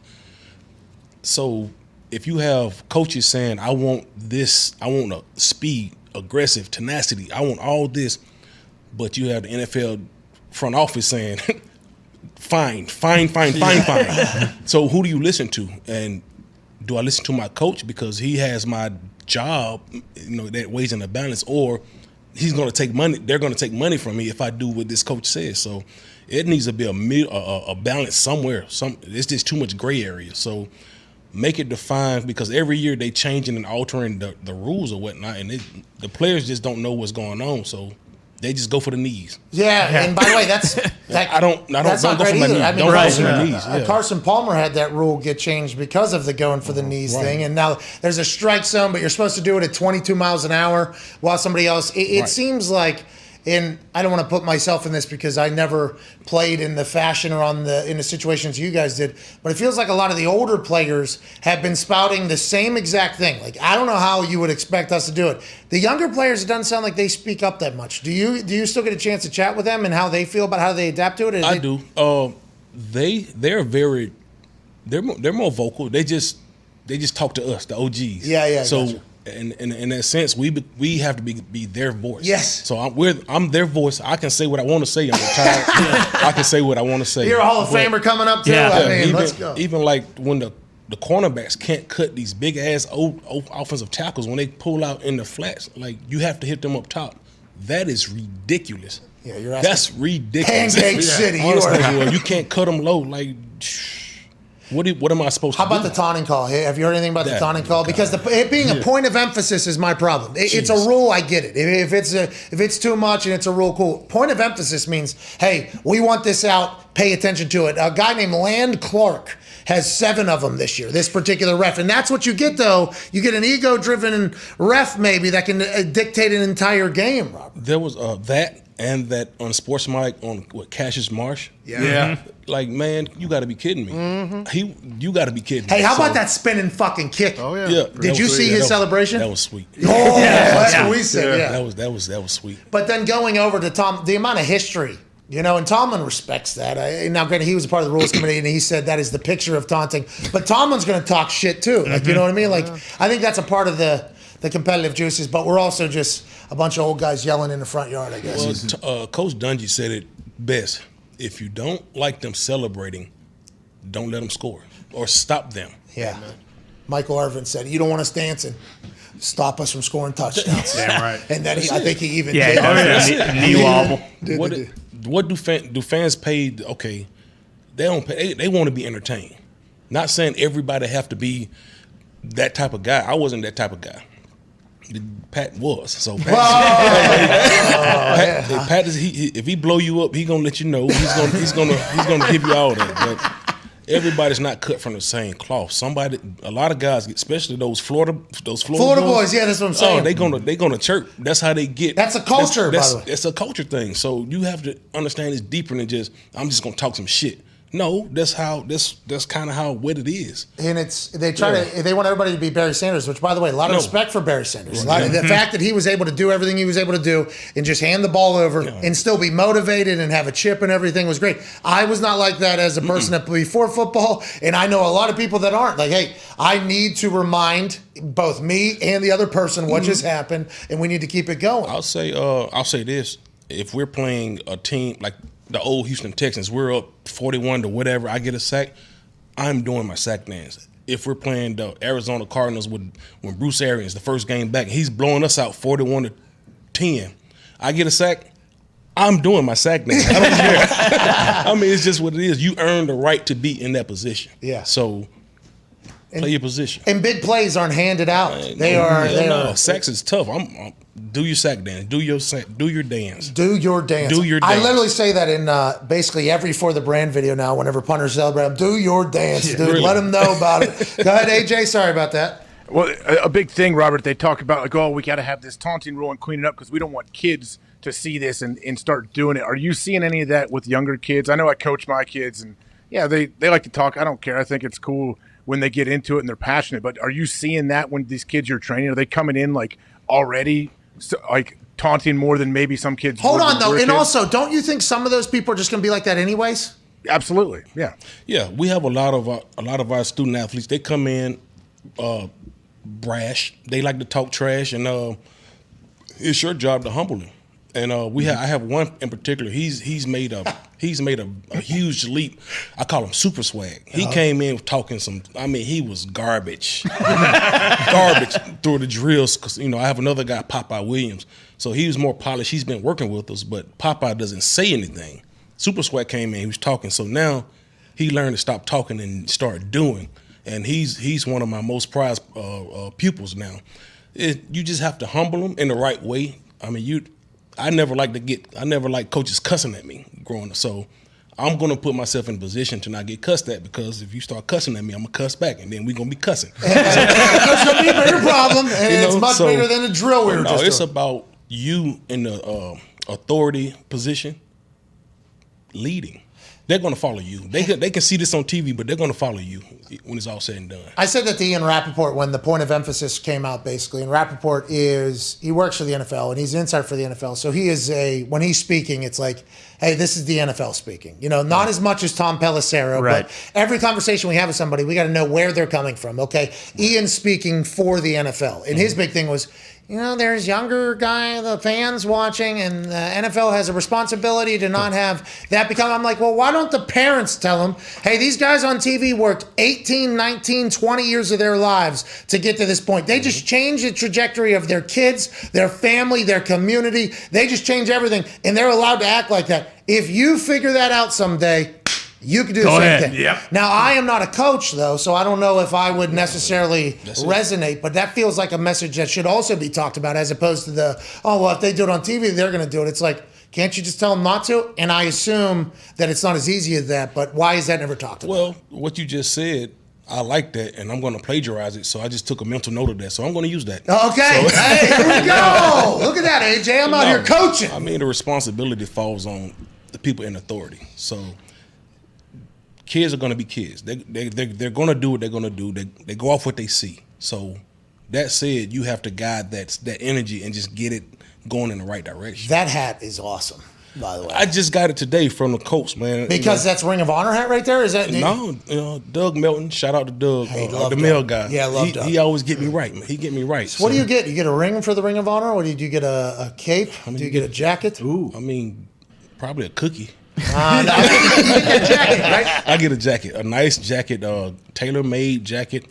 It's pretty sweet too. Yeah, because I've seen a couple of the other celebrations, and you see like Peyton's got a jacket. It's like the Hall of Fame. Yeah, it's basically the jacket is an incredible thing. Vinatieri's not too far behind, I don't think. Yeah, he's next. You got to know he's next. Who else? Bob too, right? You got Bob, Dallas, Tart Glenn. There's a lot. Like when Gary Bratt. You got all these guys, man. I was walking out of Freeney's celebration last year, or 2 years ago. I was walking out, and somebody said, "Hey Pat, you're next," or whatever. I was like, "No." Now, there is do not even say. There is a long list of legends that still have to get up there because it doesn't happen as often. I think once a year. As good of a run that was, I don't think there's as many happenings to add to the Ring of Honor as there has to be. They might need to do twice a year. That's what I'm saying. It's a log jam. Yeah. Right now. There was a lot of great Colts guys that played in the 2000s.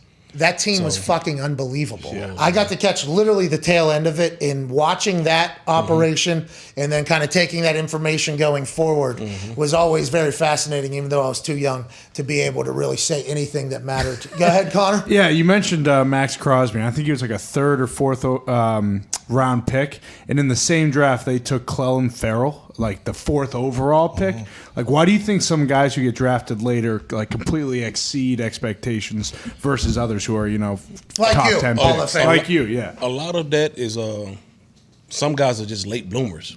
Like you have Jerry Hughes in Buffalo. Oh. He's a first round pick, so he thrived in college. But when he got to us, he wasn't ready to take that step yet. And you had Dwight and myself there to groom him. So he saw and just learned what we did. He went to Buffalo and just took off. So he was a late bloomer.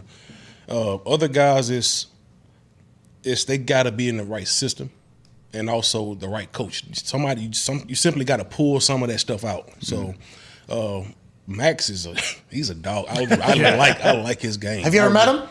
No, I talked to him for the first time. I told him, "Look, man, I need to work with you. Yeah, let me work with you.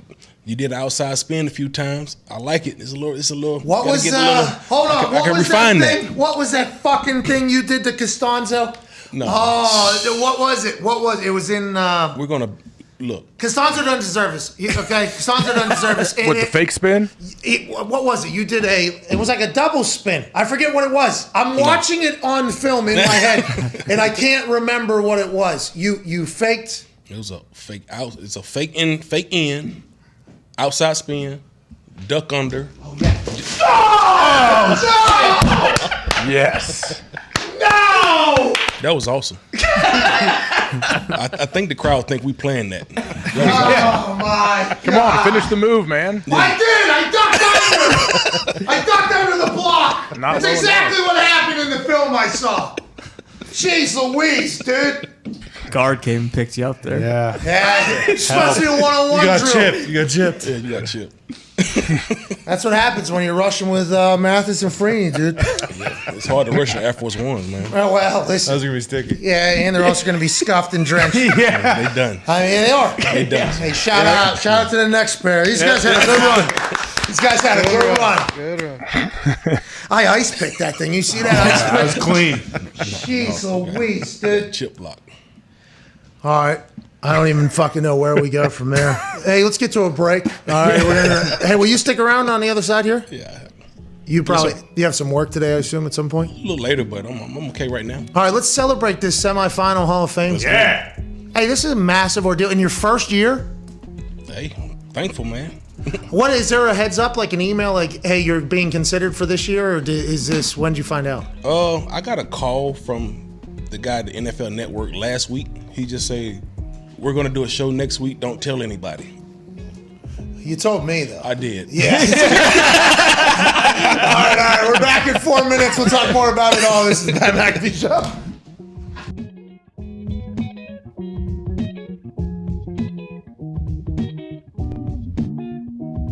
I just saw a picture of you getting out of, I think, a 757 that was from Jim Irsay. What was that, and have you ever been in that plane before?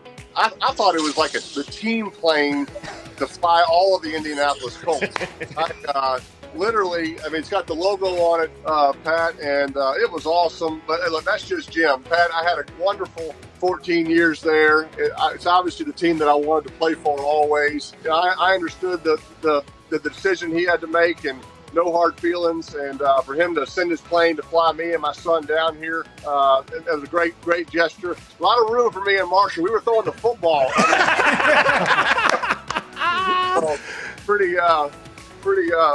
Pretty cool experience. Pretty cool father-son weekend. By the way, as he's moving from event to event right now, you are the best, dude. Where are you headed right now? I'm going to the game. I got Lynch. I got Faneca. I got these guys in the background. Boys, how you? Congratulations. Yeah. Congratulations, boys. All right, Peyton. Oh, hey, there he is. Marshall, I hope you enjoyed that plane, pal. Hey, Peyton, last thing here. You talking to Tom Brady, you becoming friends with him. It was interesting to watch. Oh, yeah, take the photo. Take the photo.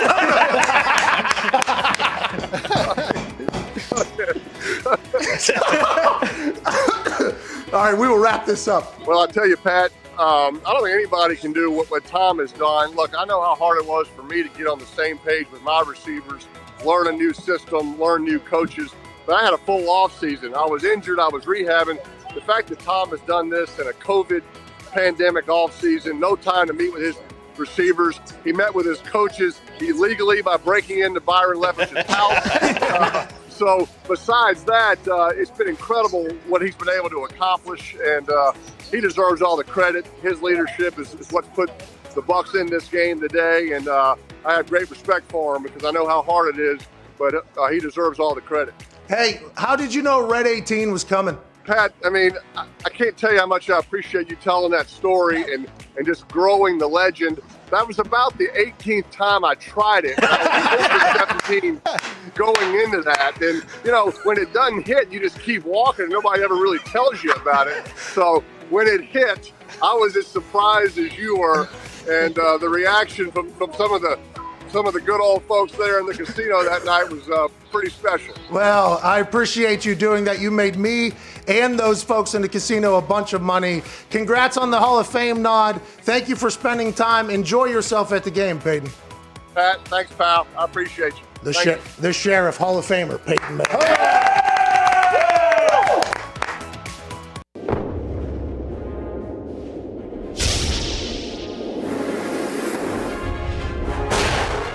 How are ya?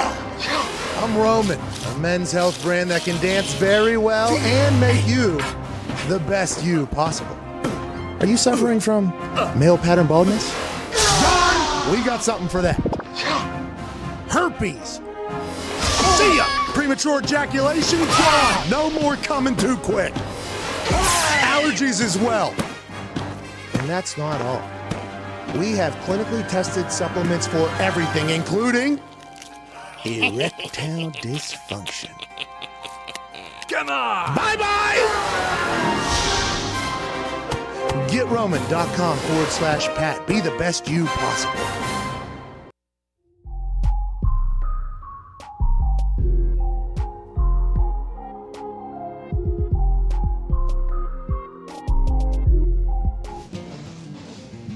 Welcome back to the Pat McAfee Show here on Coach Us Up Chuck Wednesday, November 24th. Very special Hall of Fame edition. Yeah. In the studio, Robert Matthew. Yeah, that's you. You're talking about you.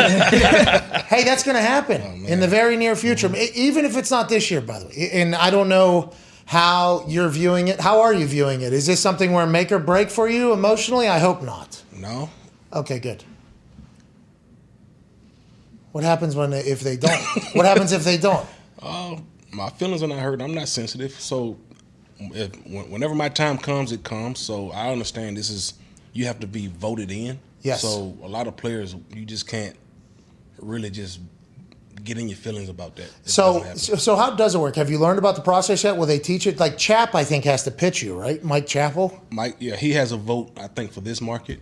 And they just have to vote in the media. It's more of a media-driven award. So that's why a lot of big media like New York and Dallas, they can kind of push a little harder. Yeah. But you can't really just put a lot of stock into that. Yeah, well, it's fascinating whenever it's not something that you can just win outright. It has to be voted upon. And I might be wrong in this, but I think there's a difference between sport and competition. So in a sport, I think you can win outright by yourself. In a competition, the judge decides. Now, boxing judges can decide, but you can win outright. So I think it's in that thing. But I think and by the way, both require incredible athleticism, both competition and sport. But I think whenever you can't win something outright by yourself, and it has to be determined by other people, there's always an added you're kind of torn on it. When you get it, you're going to be pumped. Yeah. But you have, thinking ahead, you have no idea what's going to happen, right? I mean, that's true. That's true because you have a lot of gates involved. You know what I'm saying?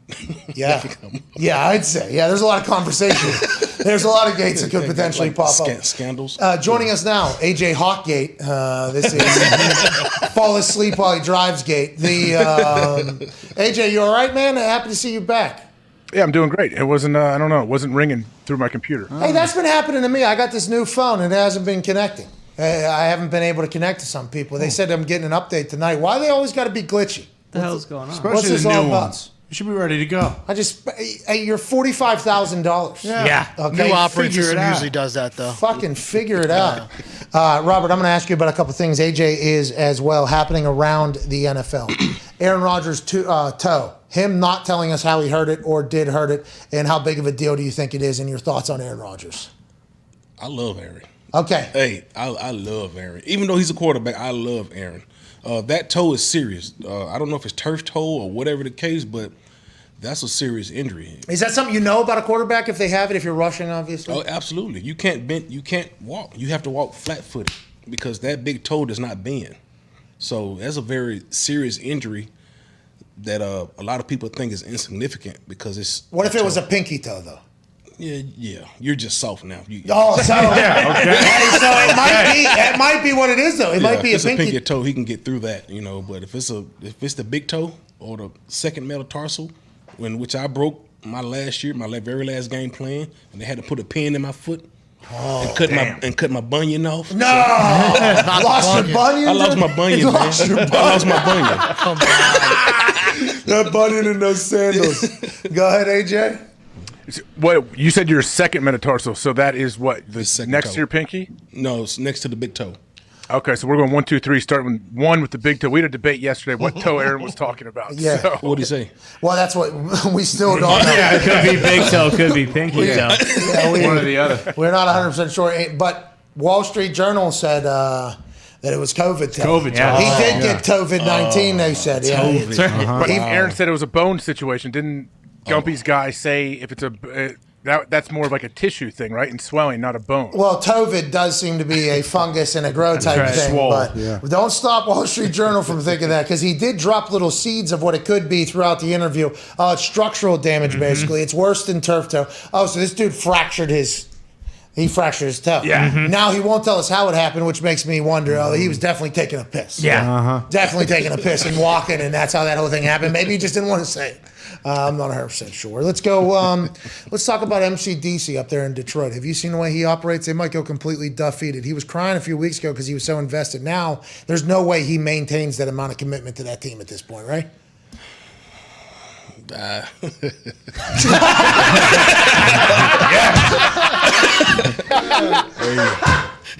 Hey, shout out to my man Trey Flowers, man. That's all I will say. Trey Flowers. Yeah, just. You think they stink up there? Got no chance. Stick to the script, man. just stick to it, man. You think they stink up there, huh? No chance. Why are some places better than others? They got the players, so I remember going through a 2-14 season, and it was just a bunch of, not good shit going on everywhere. Though. Yeah, just everything was just suck, So it's just it's their season right now. So just get through it. hit the reset button and just move forward. I'm not in a position to comment because I don't know much about what's going on up there besides the bottom line. Your record indicates you are what you indicate.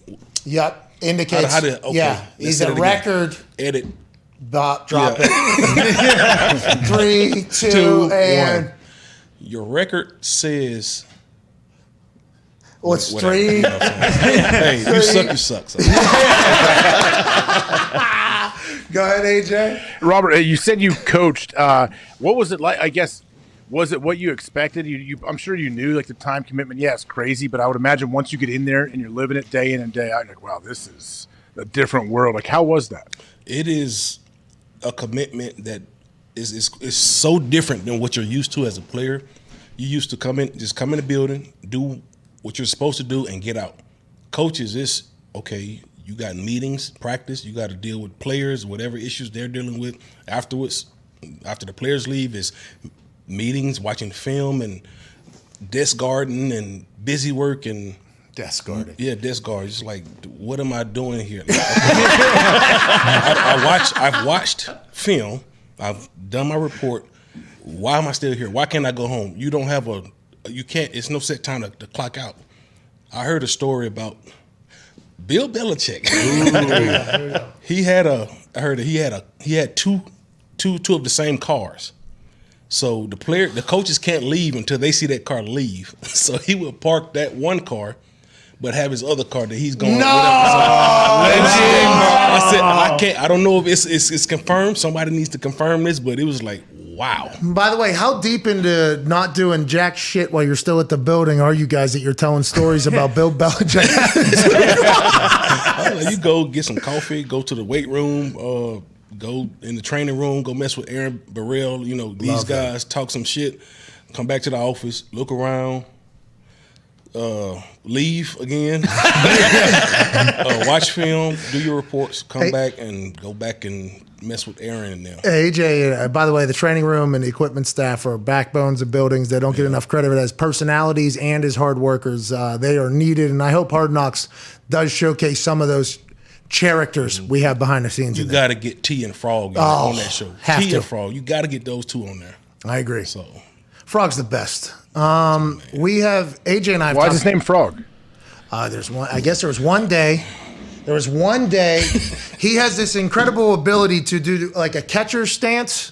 Like down squat like this, and he was doing snapping or something, and somebody screamed like from across the, "Hey, that guy looks like a frog," and it was Frog just locked in, just from there. I think that is how, if I've recalling correct, he's a legend of a human. Yes, he is. He and T both, and then the entire training staff. That's the equipment staff. Everyone training.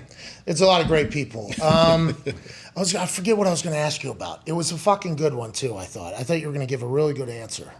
Let's go to Connor. Connor, what's your question? God, it was so good. I thought. You think you would hate the Hard Knocks in the facility that the Colts got going on right now, or do you think that's something you'd be open to? I'm old school, so yeah. I don't think that would have fit what we did, especially with Peyton in that building. No, sir. How about the conspiracies that another team is potentially watching during training camp and shit? That was real. When I got to the NFL my first couple of years, there was the thought that New England was either flying a hot air balloon over practice or everything like that. Now they actually have cameras in every single room, right? It's wild. It's a very, very different thing. Yeah. If you can gather some info or intel, hey, by all means. It's out to the public, but if you have microphones in the ceiling in the locker rooms over in a visiting locker room, then that's another thing. Who's doing that? Yeah. Man, I don't know. I don't know. Confirm nor deny. AJ, you guys have any microphones in the guest locker room or visitor locker room? Fess up, dude. Not that I know of. I mean, microphones are better than them putting cameras in your visiting locker room, don't you think? Yeah, well, it depends on who you got in there, obviously. But the thought of, we'll go through all the teams you potentially. So it wasn't the Packers, I don't think. It wasn't the Steelers. No. I don't know who it is, man. No, yeah, Patriots. New England, is it? I don't know. No, just seemed like they knew stuff that nobody else knew. Man. Yeah, fascinating. Well, you talked to a guy that said something about Bill before the some games. Bill Belichick, Tom Brady, and it would make sense if he had every locker room mic'd somehow. Tom Brady basically said that on Saturdays before games, Bill would come up to him and say, like, hey, this is going to happen. And then, boom, it would happen, and then just keep it moving. And then we talked to other people that are in that building, and he's like, oh, every game, basically, he's telling, like, hey, this is going to happen, this is going to happen. Is he the best football IQ of all time? That's what everybody would just have to think, I guess. They are who we Oh, thought they were. jeez. They are who we thought they were. This man in the arena is pretty cool. It is pretty cool to watch, like, how that whole operation kind of went down. What they're allowing us to see, I guess, is the thing. Go ahead, Diggs. Robert, you talked about reaching out to Max Crosby and say, hey, let me get with you a little bit. So DeMarcus Lawrence gets hurt with Cowboys, and Micah Parsons, who was a middle linebacker in college, gets moved outside. Now he's got 8 sacks as a rookie. Like, what do you think about him? Is that a guy that you're like, hey, let's get together? He obviously has a special trait. If he can play 2 positions, and he got drafted at one position, and he's thriving at the other position, they got them one. So he's definitely a guy I would love to train as well. Similar to you, right? Kind of, it feels like the way he plays. I couldn't play linebacker for shit. No, he's on a whole nother level. I'm talking about build athlete-wise with how he's playing. No, he's a lot smaller than Robert. Really? No. He's like 6'4". Is he that tall? He's like 6'4", 230, 240. Okay. Damn. All right. I mean, bigger than I thought. I was 6 feet. He's 6'3", 245 is what Zito just said in the back. All right, well, I thought he was smaller. I did too. I thought, Robert, I thought you're 6'5", 275 with 2% body fat. That's how you look when you play. No. I got on the 6 feet, 235. I got on a scale after Robert a couple times, and I weighed more than him. I was like, all right, you need to stop eating it. That is something I need to stop. Yeah, slaw. Slaw. How about the reviewing? How do you feel about the reviewing of calls? So right now, it feels like sporadically they'll have a review with a Hawkeye system that they took allegedly from maybe the XFL or tennis or something, and they'll go down in the ear of the ref and he'll say, after discussion, we're picking this up and we're moving on. It doesn't happen in every game. It feels like it only happens in some games. I think this is very good for everything going forward. Mm-hmm. What are your thoughts on it as an old school player? Well, if they get it right, then I'm for it. But it looks like there's a lot of experimental stuff going on this season. But in order to move the game a little faster, I kind of like it. But me too. They just kind of just need to pick a lane and get in it and stay in it. What do you think about the refs as a whole? I hate refs. Hold all of them, man. I don't like refs. Not at all. No, I don't like them. None of them. Me neither, by the way. I mean, I understand nobody wants to be a ref, but golly, let's figure it out. My thing is make them full-time employees. Yeah. So therefore, if you mess up like an egregious fuck up, you can get fined too, because players and coaches can't speak on some egregious stuff that happened that would alter the outcome of a game, but and the refs just get off scot-free, send them a letter saying, okay, my bad on Monday. But no, we just lost the game because of this one call. You know, you play hard for 59 minutes and 58 seconds, and one call can just mess up the whole outcome of a game, and all they get is a don't do it anymore. Yeah. No, man, find them too. Yeah, especially in this multi-billion dollar business that we have. They are a massive part of it. To think that they're part-time or not full-time is absurd. And then Dean Blandino, obviously the Fox rules expert alongside Mike Pereira,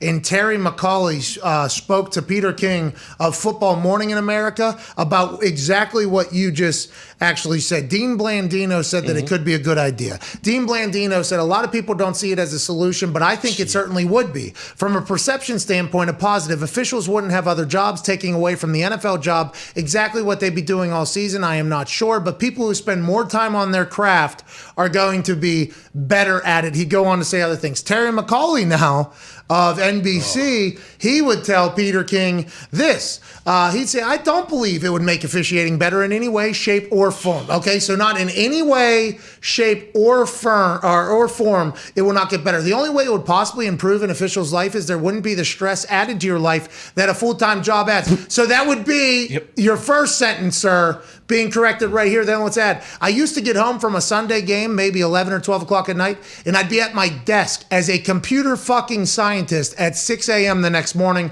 There really wasn't much downtime. That really would be the only pro. A few years ago, the NFL had a program where some officials were full-time employees. 21, they stopped it or whatever, for whatever reason. He'd go on, hey, Terry, That's exactly what we're fucking talking about. Maybe it's 6 a.m. as opposed to being a computer scientist. You're looking back at the game and getting better as an official. That would make it better in some shape, form, or way, Terry McAuliffe. But that is the problem. You have some people, Terry McAuliffe's probably in a position of power, and there's a lot of like-minded people thinking like him. It's like, just because you're old school doesn't mean you can't adapt and become better. Pat, but do the refs, do the current refs right now, if you polled them, do they want to be full-time employees?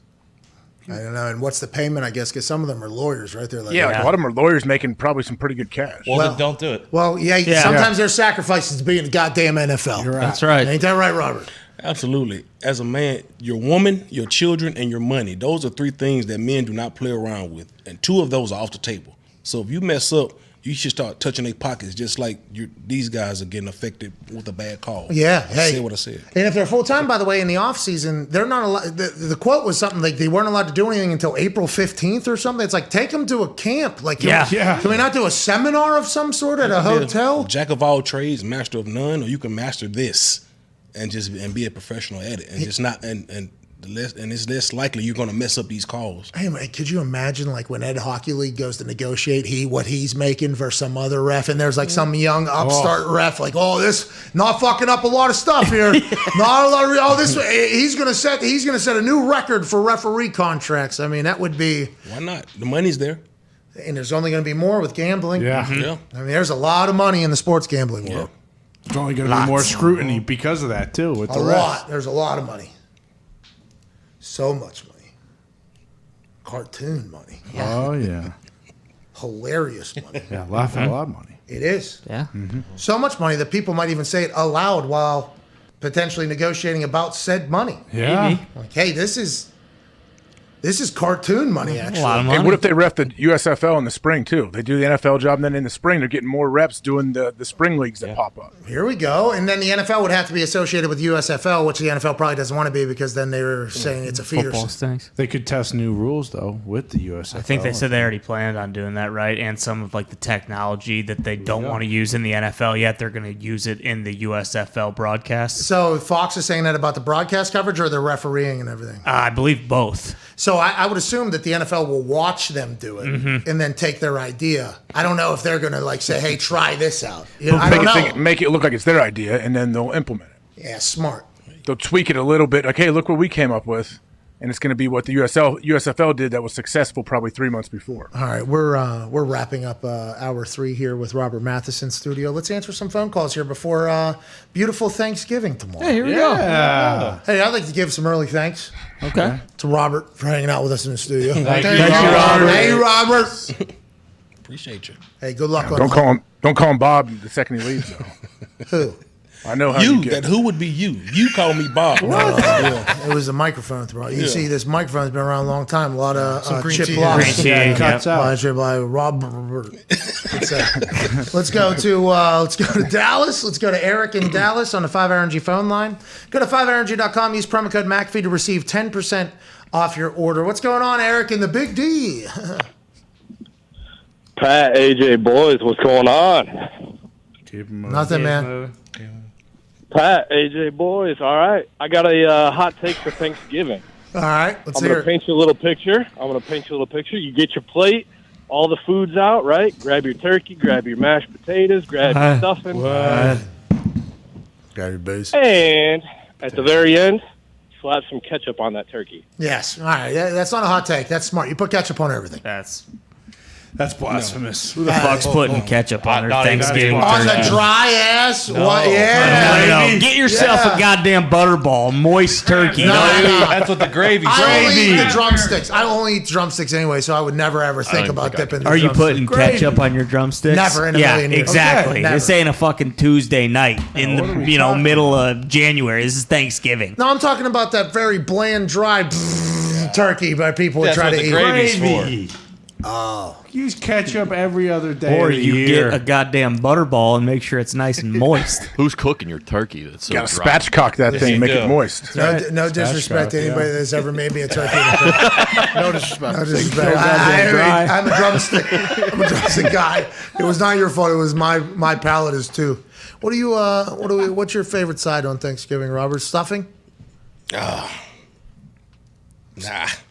No. Yeah. Mashed potatoes? Whatever. Mashed potatoes? Mashed potatoes? No, I just sleep. Happy Thanksgiving. Happy Thanksgiving. All right, let's go to Sean in Wisconsin. Sean, what's going on? That's awesome.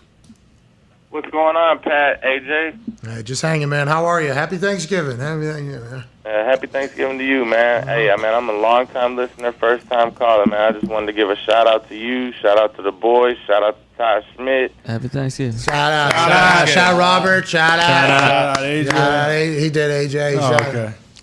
Wow. Shout out. Ciao. Oh, that was it. All right, see you, man. Thanks. All right, thanks for the call, man. Thanksgiving. Thanks for the call, man. Happy Thanksgiving. Grateful. All right, that was amazing.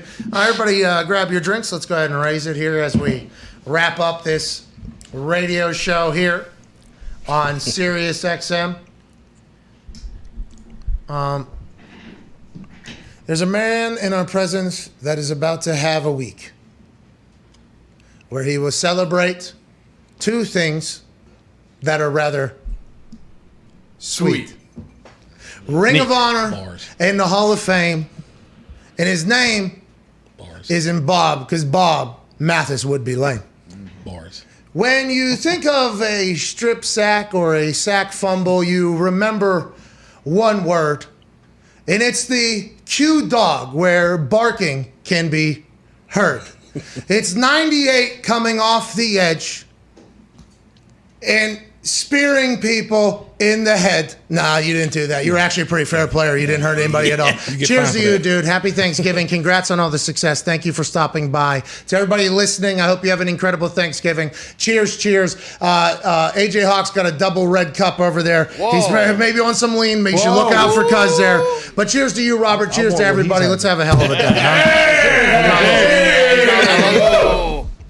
Appreciate you guys. Hey, no problem, man. We got Chuck Pagano joining us in about 10 minutes. We'll talk to him. I can't wait to chat with him. He's the best. He got some good stuff. Hey, let's have a weekend, huh? Yes, sir. Yes, sir. What you drinking? Me? No, I'll be so high you guys won't even. Don't worry about that. Oh, yeah, I'll bring my own. No, maybe I'll have to, I guess. I'll have to. Probably have at least a little tequila. What? You don't have to do nothing. Nah, but you have to come. That's what you do. Come by. You got it. And we'll be back on Friday. See you, Sirius. Hey, thank you, dude. We're still live, but thank you. This is a real. Say something. I appreciate you, man. See you later. Good luck. You want to smack him in the mouth? Yeah. Go ahead. You want to smack him? Right Smack him in the mouth. Hey, I appreciate you, Robert. I can't get a photo with you out there, so let me go. I would have let it happen, just for the record. Well, you had to. You had no choice. Yeah. Appreciate you, man. Have a great one. Of course. What would you have done to stop it, Connor? That's a great hat. Hey, that's going to get you. Listen, up, The AJ. diesel? mix in some water. Yeah. Mix in some careful. waters. Drink of water. See you on Monday. Nah, it's like 6 of the other one. Yeah, just mix in some water. It's a big pop. Good luck sleeping. Hey, congrats. Have a great weekend. I'll see you. Yeah! See you, dude. Thank you, Robert. Hey, that would be a cool weekend, AJ. I'm excited for that. Yeah, he's got a nice little weekend ahead of him, doesn't he? Yeah, there's a lot of celebrating, a lot of talking. Yeah. What? Who Why? are they playing? Buccaneers. Oh.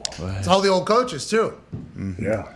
You know, so a lot of people in the building. I'm excited I got invited. That was very nice of him. I told him to start looking at cars because Jim Irsay, once he gets in the Hall of Oh, Fame. yeah. Adrian's getting a car. Lamborghini, Maserati. Check the glove box. And there'll be even a little gift in the glove box. You also said that you would just screen him all day long. He wasn't thrilled with you saying that. No, I didn't say that. What'd you say? You said you just throw a screen right No, me, Ty, and Tony were just joking around, and Tony's trying to throw me in a little spot. I said, what if I did a little pass set? And then, boom, I'm out of here, screen. Well, you think he's going to let you do that? No, that's right. I just said me, Tony, and Ty were joking around. I would never say that to him. Hey, you should see those camps he's running. It's all like hand drills, and like he is in there working with them too, like every single day. It's awesome. I mean, yeah, he sounds like he's actually really making a difference. I think so. Like on all aspects too, not just like, okay, we're gonna make you a better pass rusher. Like he's taking care of everything. It's cool. It's really cool. I think hopefully more people do stuff like that where it's that involved. My first conversation with him was rather hilarious. I mean, I remember like my rookie year. I was very fortunate, a couple guys on the team maybe had heard about me from maybe some of my teammates at West Virginia before I got to Indianapolis, and they extended a hand to do some things that they potentially knew that I was interested in or whatever. And I got to hang out with some OGs, and I could keep up, whenever we were soaring heights or whatever. Sure. Mm-hmm. So, and whenever that would happen, I would start chit-chatting, and I think they were like, hey, this guy actually adds to the conversation. It was pretty, as a rookie punter, like it's not necessarily, and my entire class was very mature, like everybody's kind of married and everything like that, and the team was a little bit older, so I was trying to find my way, and I think some stories had made its way back to Robert about me potentially saying things, and I remember sitting in the locker room, and I was just hanging out, and he came walking up to me, and I was like, oh, fuck, here we go. How is this going to go? And I was rather quiet in the locker room. I didn't talk much, for the first couple weeks, for a bit. I started talking. This was in that moment where I wasn't talking. He came over and just started talking shit to me, basically. And then I was like, oh, this is a test right now. This is a test right now. So I fired back. I made fun of myself, fired back, and then it was like from that moment on, it was like really... It was a really cool thing. I was passed out after the Super Bowl, after we lost the Super Bowl, on the plane, on the flight home. And I never sleep on planes, but I got after it after we lost the Super Bowl at Drew Brees' dumb baby. I did that whole thing. But I'm sleeping down there, and we had our check. And I got woken up to a tap, and it was Robert Mathis holding a pillow. And he was like, I could have fucking got you. I will let you know that. Oh, my God. Oh, my God. Yeah, you definitely could have. Jesus, thanks for not. He was like, I got you. And then he went back somewhere else.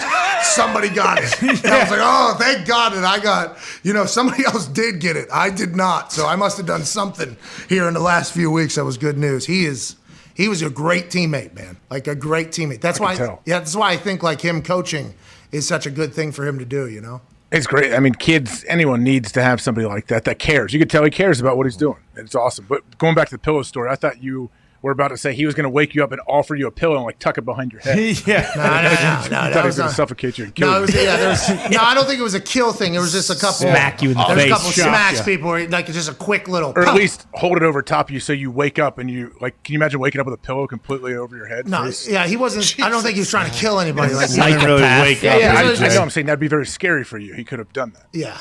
And I guess I didn't even think of that whenever he said that. That wasn't my first thought. And it turns out that my first thought was right. Like, oh, he would have hit me with this. Mm-hmm. Yeah. Because just shortly thereafter, somebody did eat a pillow. Mm-hmm. It was awesome, man. What a year. What a fucking stupid life. Robert Mathis, dude. I can't believe I can call that guy a friend. Yeah, it's electric. He's a Hall of Famer. Him like telling kids like that one kid he was talking about that he's coaching that like talks too much. Super and swag. Now all of a sudden he's not talking. He's just unbelievable at football. Yeah, sometimes you got to humble these kids. I got Popeye done talking to anything, and Super Swag always running his mouth, and he is trash. That was awesome. Yeah. AJ, you're coaching right now, aren't you? I mean, how do you go about coaching? Is it any? What do you mean?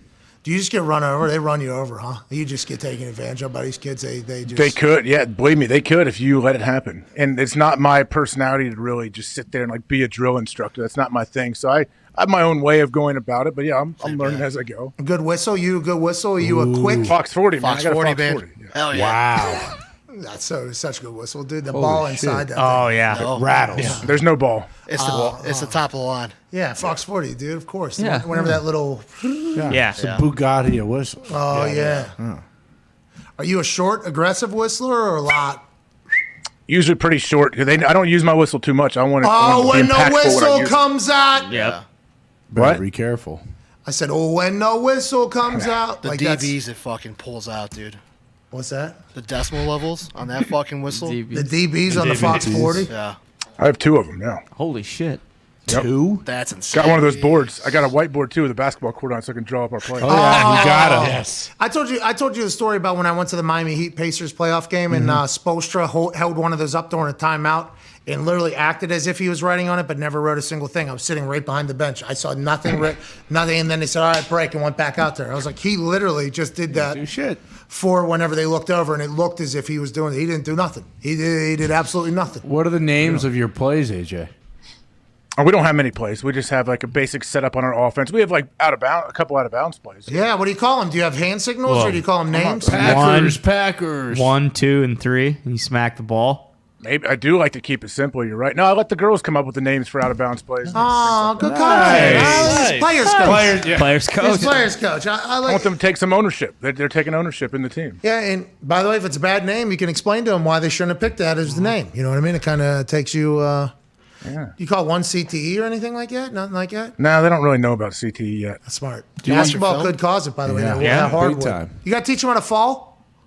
What do you mean? Take charges. Like take charges and fall to the ground? No, we do not take charges. I do not agree with that. Excuse me, what? Smart. Like in general, your team? Not yet, at least. I may teach it eventually, but no, we don't want to take charges. We want to be the ones giving the charge. Yep. There you Hell go. yeah. I like that, AJ. I'm not going to like teach that them a to lot. flop already at this age. They play. Trust me. Taking charges in a flop. They It's not play a flop, super hard dude. and super Playing physical. defense. They play super hard and super physical. Yeah. Do you get the pads out at practice, like in layup lines, and like smack the shit out of them when they're going up? Let them know how to eat a little contact and one. I haven't yet. I bring my. I do that to my daughter and my son, who I bring my 3rd grade son. I bring him to practice with us all the time, just to get him some more reps. And yeah, I knock them around a lot. I don't knock the other girls around. Okay, so you're telling me that they play hard and physical, and you won't teach them how to take a charge, even though it's a very sound basketball move. No, not in 5th graders. We don't need to be doing that. What if another team just has a bunch of charges because how physical your team is? I can't wait to see you fight another basketball coach. No, I wouldn't fight them. If they're going to take the charge, they're going to know that they took charges from us all day. We're not going to we're not going to try to go around. Are you going to tell the coach that, or are you going to be like, "Hey, listen, I've been watching your team play. I've been watching your team. Well, he's probably going to get a bit chirpy, huh? Whenever old elbows. down, stuff. I've seen those gyms. gyms.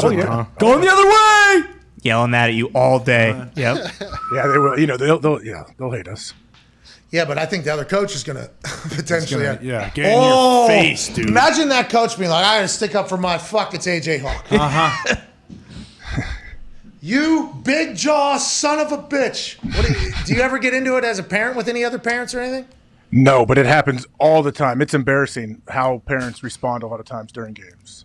I'm quiet. I stay out of it. I've been at games when I watched a game in front of my son's flag football team, have the cops called, and the championship game was canceled halfway through the game. No, it's Ohio, obviously. That's crazy. Flag football, indoor flag football, this was. Did anybody get any good punches, any good connections on anybody? No, that's why they called the cops, because they stopped it before it got that way, because the coaches were yelling at each other, then the parents were going crazy at each other, and it was like you could feel it building and building. And then all of a sudden this cop comes walking in like, all right, that's it, game over. No, championship game's over, and then this one dude is banned from the facility for life, I guess. That's awesome. Yeah, what were you doing? Just sitting there? You were just sitting in between the two sides? Like, yeah, this is crazy, guys. Somebody's going to call the cops. We're waiting to get – I'm like, hey, guys, good news is we get to start our game early because they just kicked all these crazy people out of here. Oh, that's awesome. Joining us now is a coach who has fought other coaches before. Yep. Mm-hmm. Not with his fist, but with his brain. Oh, yeah. A man who's outwitted the best of them and has been around football for a long, long time, and every Wednesday he stops by to not only give us insight and incredible football knowledge, but a great look on life. Oh, yeah. Day before Thanksgiving, I couldn't think of a better person to send us out into the holiday in a better fashion. Ladies and gentlemen, Coach Chuck Pagano. Hey, Chuck! Chuck, how you doing? What's up, fellas? Hey, great to see you. Thank you for making this work today. I didn't know who should go at what time slot, and then my initial thought was Chuck at 3:05 after hours sends us into Thanksgiving. Oh, yeah. It'll be a high. Then we had to move some stuff, and then you're back here. I appreciate you doing this for us, Coach. How are you doing? We're doing great. I got so much going on, I don't know how I can squeeze you guys in, to be honest with you, you know. You guys jerk me around like this again, I'm going to happy Thanksgiving. We're doing great, getting ready for Thanksgiving like you talked about. Happy Thanksgiving to you guys, all your families. We all have a bunch to be grateful and thankful for, so it's going to be fun to enjoy this with the family. All right, happy Gabagool to you and the family as well. And hey, Hey, so I was listening to you guys. Maybe it was Ian who said it. You know, he talked about, you know, usually don't get fired after a win. shoot, I got a game ball and fired. Great work, Chuck. You remember, right? Oh, funny. I wasn't there for that. You had 1 year left after I was gone. I didn't get a chance to see that last year there whenever, all hell broke loose, basically. Yeah, it was a little bit crazy. Well, we're all thankful that we're at this point in time right now. Let's talk about a team that you were with last year, and we've chatted about this a few times, where your life is much different than being the Chicago Bears defensive coordinator, obviously. A lot of smoke coming out of Chicago with Nagy's job. Is that just something you have to understand, being a head coach in the NFL with the outcome that you've had? Or is it always like behind the scenes you think it's just a little bit of discontent and bubbling over since you were there so recently? No, first of all, I was grateful for my time there. What a great organization, iconic, as we all know. Papa Bear Hallis, I mean the whole 9 yards. So great organization. Grateful to Coach for giving me an opportunity after I was fired to come in there and be his defensive coordinator. A lot of stuff going on, and I think we all know. I've mentioned it 1,000 times. That we all know what we signed up for as coaches. We know what we signed up for as players. We know it's a bottom line business. There's a lot of things that are out of your control. Injuries, draft. This guy works. This guy doesn't work. So, here we are in year 4, of Coach Nagy's regime and not going the way that any of them planned. So, you hate to see this. You don't wish it on anybody, especially who suffers the most is the families. And you read about, I think about my wife, and my kids and what they had to listen to, at the end. It just sucks because we can take it, as coaches and play. You can take that stuff. You don't ever want to hear it, but but what they go through, and then you listen to what's happening there, with the booing and the chants and this, that, and the other. But you really feel bad for the families. You feel bad for Coach's wife and then his kid to have to listen to that kind of thing.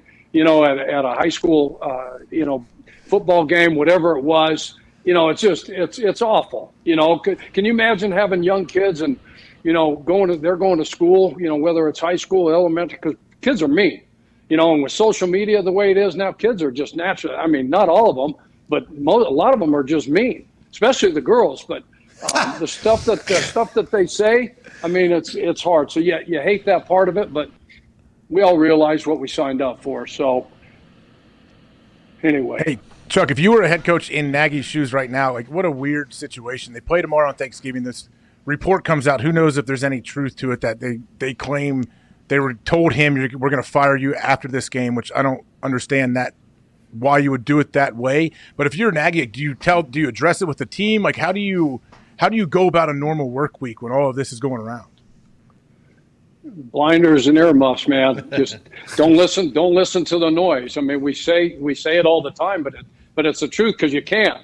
You can go out there and say, hey, look, we got a job to do. You guys have a job to do. I got a job to do.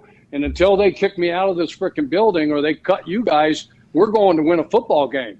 Bottom line, that's it. And so don't listen to any of that stuff. And again, until they, jerk the whistle from around my neck and tell me to hit the streets, we got to go. We got a game to play. What type of whistle do you use? Fox 40? Ooh.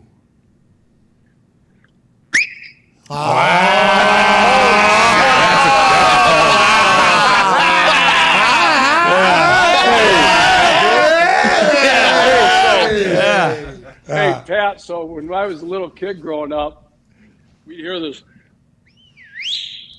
We'd hear that one, right? Jeez. So I could be 2 blocks away down the street playing with the friends. It's back when you could send your kids, out in the morning and come home before the street lights, shut off. Oh, yeah. Hear that whistle. I come hauling ass home. What's up, Ma? Dad wants to see you. He's downstairs. Dad's downstairs. Hey, Dad, what you need? He's on the couch. Hey, can you change the channel? I'm like, you got to be kidding me, right? So that was back in the day, obviously, when we didn't have the remotes and the voice-activated deals and all that stuff. Are you folding your tongue there? Are you folding your tongue back there? Or are you just using your finger? How are you? You seem to be a very high-level whistler. Yeah, what do the fingers do for you? I've never been able to do that. like a lot of things I can't explain. I can't explain that one, but you just put those two things. And I've tried to teach my kids. It's funny because my daughters, my granddaughters, they all, hey, Papa, how do you do that? What's the trick to that whole thing? I said, just stick the pinkies in the mouth. Put the tongue up next to it. Give a little blow, and there you go. It comes very naturally to you. That's fantastic. You're born to be a coach, obviously. You can whistle better than everybody else. Let's talk about Thanksgiving football.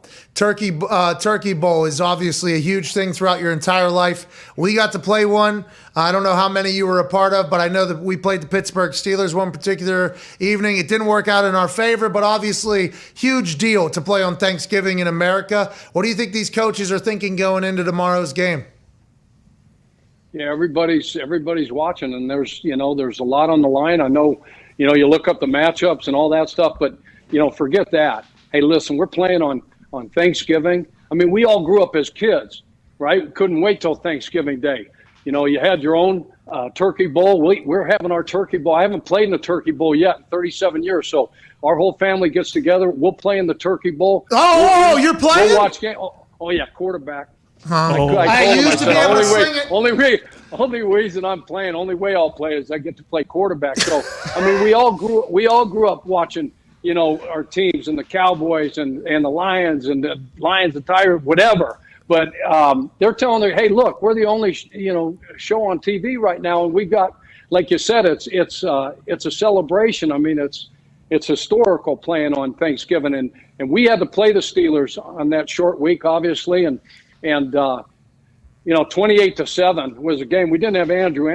We beat the Titans on the previous Sunday. Andrew got concussed, couldn't play, if you remember. I do. Scotty Tolzien started, and the only highlight we had was your fake punt and completion of 35 yards to Derek Swope to set up our only score of the game. So kudos to you, Pat. I appreciate you taking the week serious, the short week, and coming out and showing up and playing your ass off on Thanksgiving. But thank you. Yeah, it's history. It's such a fabulous time of the year, obviously. And again, you get, as a coach and as a player, you want to go out, you want to win, and then you got another mini bye, that you're looking at. So there's a lot of good things there.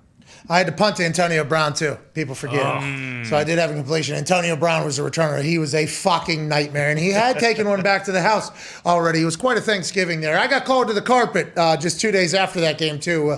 Obviously, everybody thought I played great. Go ahead, AJ. Wait, what do you mean? What happened? I want to know more about that. Nah, there's just conversation to be had about a photo. It really changed a lot of direction. The where you put out the picture of Andrew in the locker room? No, that was a playoff game. That was in Thanksgiving. Have a little respect. Much different situation. Hey, Chuck, if you had a player on your team, what would happen? Like, how difficult was it, I guess, to where you have like a high-maintenance punter that you have to always worry about what he's tweeting, what's going on outside of the facility? Like, you understand if it's like a receiver or DB or something, but when your punter is giving you headaches, like, how do you deal with that? Let him know, Chuck. Let him know.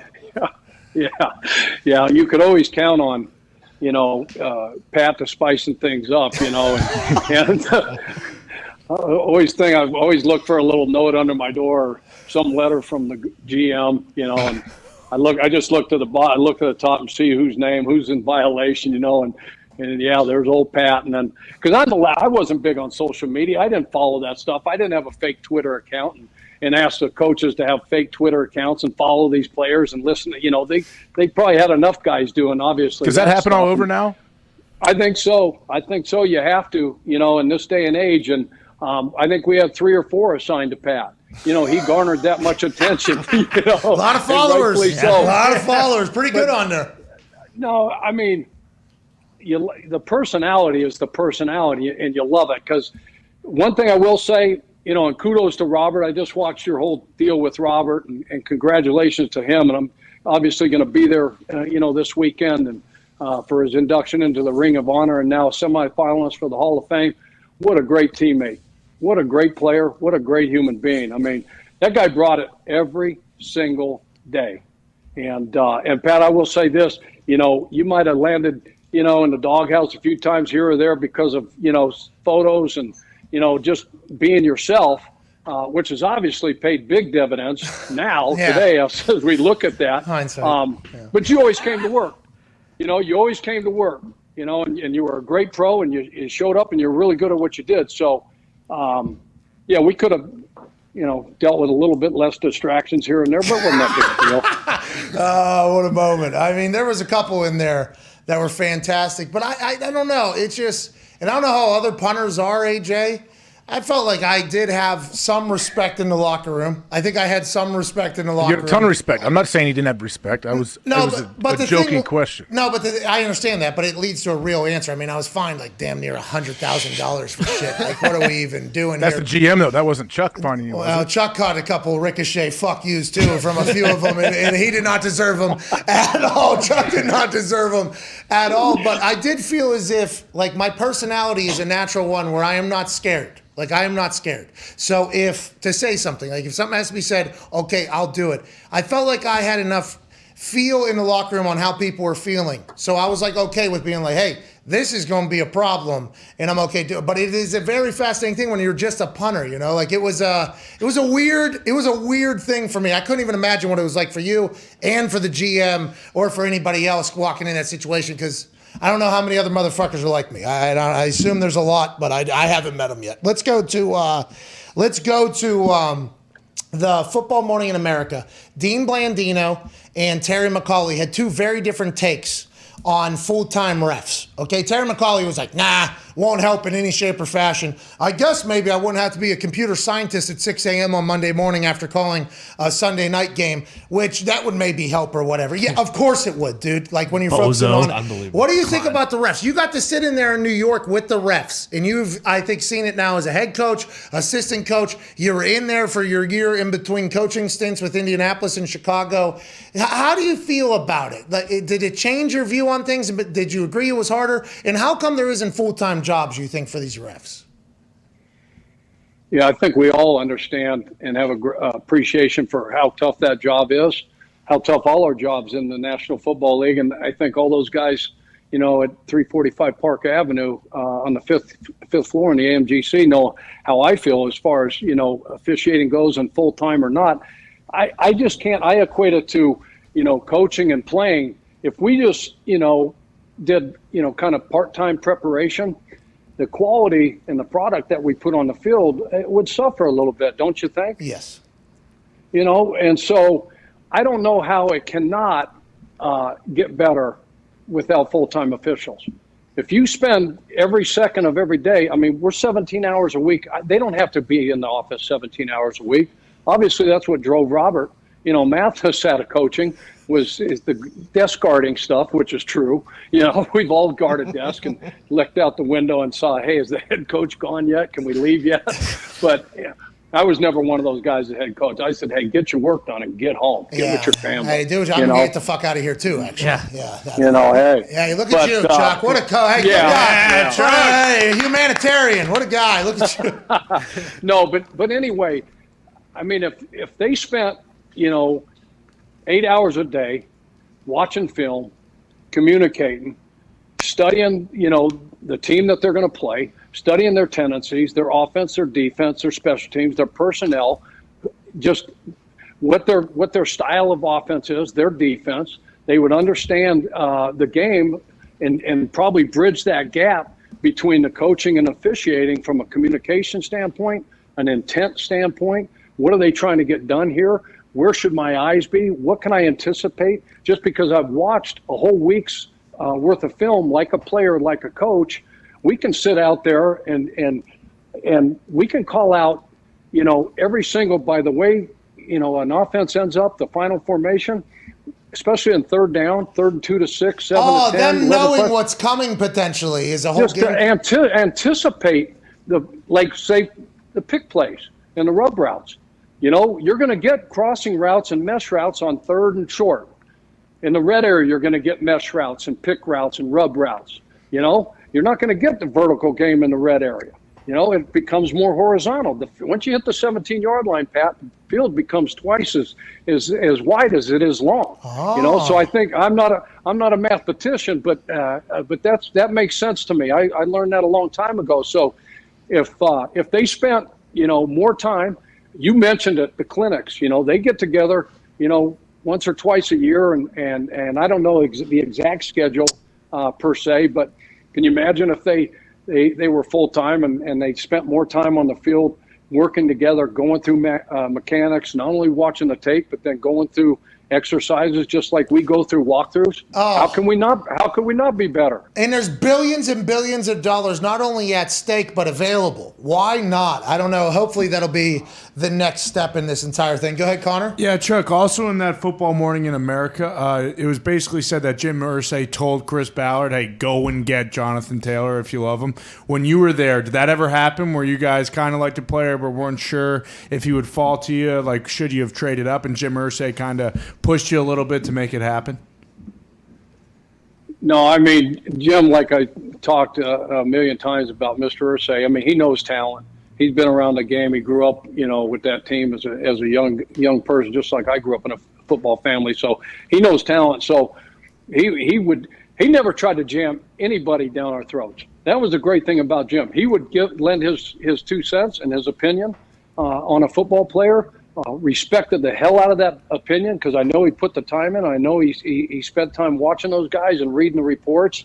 And obviously they got a great one. In JT, what a phenomenal. Hey, what a human player! What a human! And what a better human being. You talk about humility at its finest, and that's him. He ain't faking that. That's real. That's Jonathan. He's a smart dude, and they can pack a run game. Obviously, they go up to Buffalo and do what they did. Riding him all the way to that victory. That's something special. He's a special player. Yeah. How rare is it? I saw the clip. I don't know if you saw it, Chuck, when the running backs coach was talking to Chris Ballard and listening to the Colts running back coach speak about Jonathan Taylor was awesome. Like, I'm glad Jonathan Taylor got a chance to see that because, like, he just talked about how humble he was, but he's super confident at the same time. He seemed like the perfect teammate. I don't feel like that happens a whole lot where all of a sudden the GM's talking to a position coach in the middle of the season just about how great a guy is. Yeah, and I've caught one episode, one little segment of Hard Knocks, and by coincidence, it was that one. Okay. With Chris sitting in. That was I think that was the war room where Chris sits and breaks down film, and Chris would have we talked not once a day, but sometimes 5 times a day. Pat, you know how our offices were set up, and he would walk the halls. He's the type of guy that he's like hands on. But it's good. He just wants, hey, how's this player doing? Now look, we got to feed this guy the ball. Now look. But he would talk to all the coaches, all the players. He was present and he was visible. And to see, it's Scotty Montgomery, right? That's the running back coach. I think. Do I have that right? Of course. Yeah. Sounds right. Yeah. Oh my God! Yes, of course. Boy, don't ask the Stooges. No! Of course it's Coach Montgomery. Of course. You're damn right it is. Yeah. But that was AJ.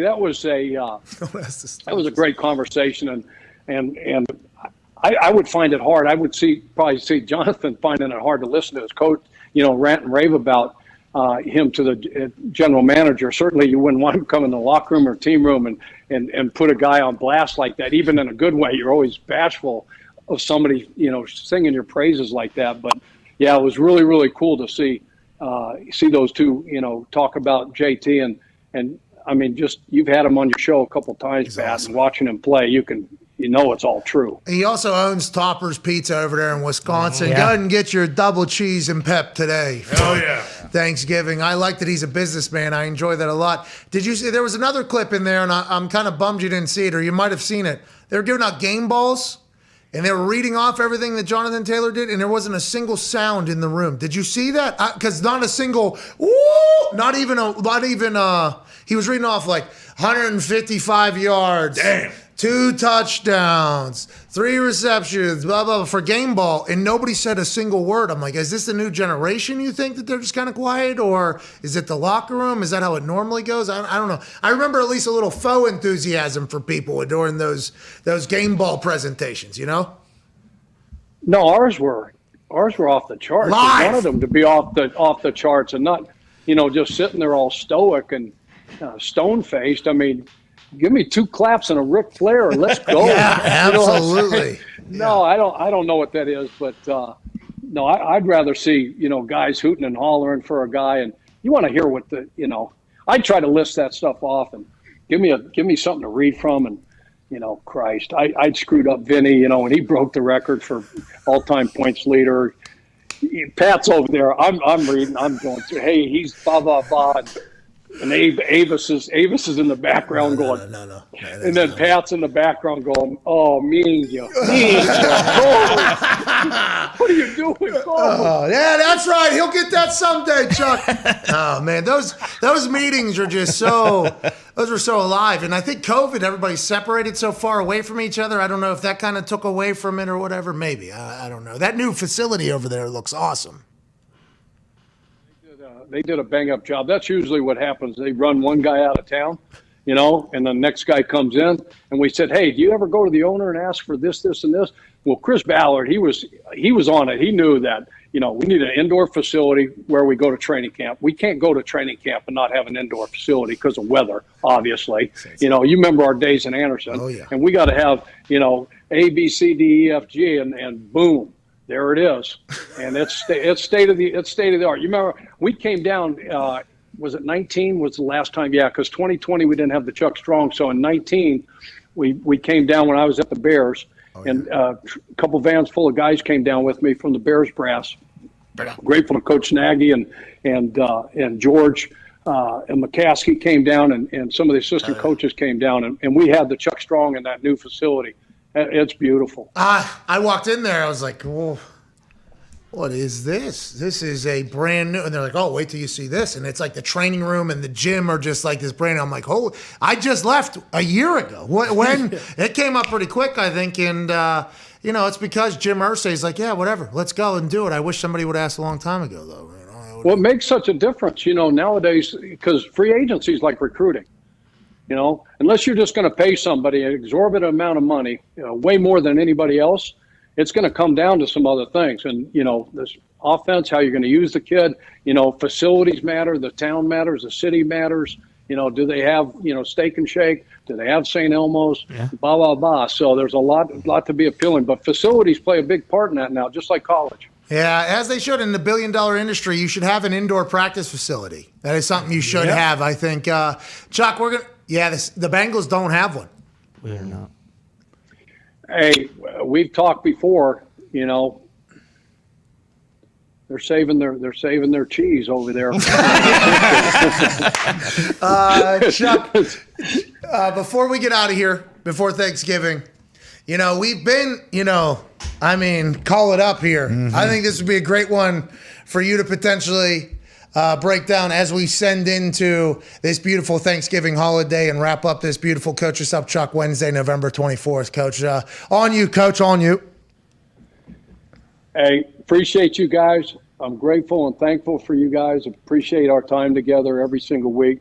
Enjoy your families. Enjoy your time. Take a second to just sit back and reflect and give thanks to just how good we got it. And you're a great family. So let's go. Family on 3, family on me. 1, 2, 3. Family. Thank you, Chuck. Thank you, man. That was awesome. He was a little late. He missed it, but next Thanksgiving he'll be in there. I think it's a tech thing. Chuck's the best, dude. Yeah, he is. Fucking family. Let's go enjoy Thanksgiving. Here we go. Let's do this, huh? Let's have a holiday. Oh, yeah. What are you doing? A bunch of people come to the lake house, I think. Oh, yeah. So, well... Everybody, on the water, that's nice. Everybody needs social distance though when you get here. Fucking remember. That's right. Have you jumped in there yet? In where? It's fucking the lake. It's 14 degrees. It's fucking negative 5 Celsius. Don't be an asshole. I mean, what about J.J. Watt? We saw him. He can sit in there for hours. Yeah. I'm not training. How'd that work out? Whoa. He didn't have his shoulder in the... Don't worry, he'll be back. I thought he was up to his neck in there. Oh, yeah. He was. Yeah. No, we're just hanging out, dude. Socially distanced, that's all. There has. Watch football. We have breaking news out of COVID-19. Aaron Rodgers showed his foot to the media and said, "I got a fucking fractured toe. All right, I don't have COVID-19. This isn't COVID toe. I got a fucking fractured toe. He got so fed up with the dancing around. Wall Street Journal had an entire article about his COVID-19 this morning because he made jokes about it yesterday. He has a fracture to his pinky toe, which happened during his quarantine workouts. That is via Ari Mirov and everybody that was in the press conference that he just had moments ago. So we were on it. We sniffed it out, although we didn't get him to say it exactly. I'm happy that's been cleared up, AJ Hawk. I'm sure he felt the need to clear it up because wasn't he getting a bunch of, if you'd have got the vaccine, then you wouldn't have got COVID. Oh, yeah. Yeah, you could actually, and I haven't heard it yet, but him going to the point of lifting his foot up, you could hear him saying, fucking Jesus Christ. You could hear him saying that. Like I could almost... Yeah, you could see it in his face. That's awesome. That's a great still shot. Yeah. You could see it in his eyes. Like, fucking Walt. This thing's fucking broken. It's a fractured toe, okay? We talked about it yesterday. Basically, it's worse than a turf toe. All right, I was saying it. We even counted out the numbers.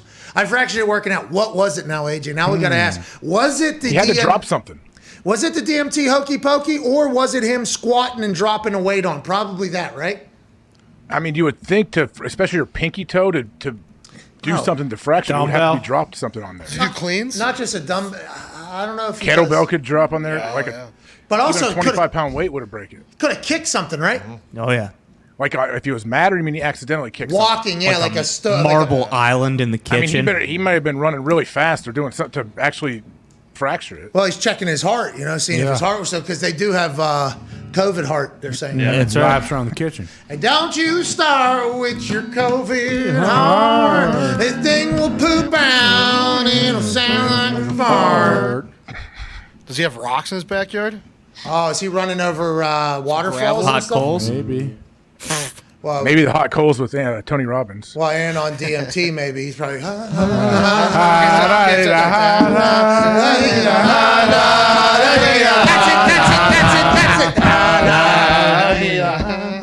It's a good song. It is electrifying. Yeah, I've been at not just the movie, but I've actually been at a wedding where that happened. The Torah?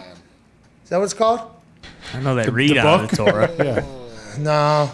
Menorah. I think it's called the Menorah song. No. By the way, we'll bring that back out for the season. Have to. It's down on the ground. I saw it when you spilled your drink. Yeah, it's right there. It's prepared. It's right here. It's right here. It's prepared. We kept the candle on from last year just to remember. Anyways, everybody have a great Thanksgiving. Hashtag Happy Thanksgiving from PMS. Guess the temperature to the 10th degree in this studio. We'll give out 67.4. You're going to have to tweet it. Use hashtag Happy Someone put that tweet out for me, Bruce. No. Bruce doesn't run your Twitter account, but Happy Thanksgiving from PMS. Hashtag. Guess what you think the temperature of this studio is to the 10th degree. We'll give out 15 $1,000 winners. And we can't thank you enough for joining us on this beautiful Wednesday, November 24th. Big shout out to Chuck, Robert Mathis, Jonathan Taylor, Ian Rappaport, AJ Hawk, all the boys. And I guess we do have to make our selections, don't we?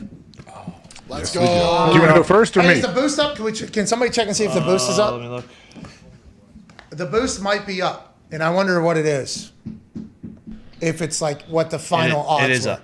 Okay, so our boost is live right now on FanDuel. It's a good one. It's Bills -3.5 against the Saints. It's the spread right now is 6. You see there, so we got it at -3.5. Alternate spread. It went from -160, I think, to +100. Yes. So it is a -160 is you got to bet a lot of money to make any money.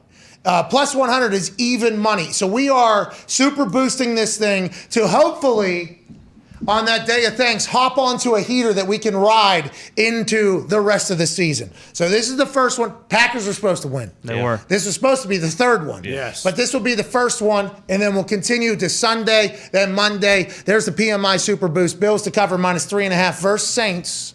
-160 to +100. That's a massive boost. Oh yeah. Here we go. That's a massive boost.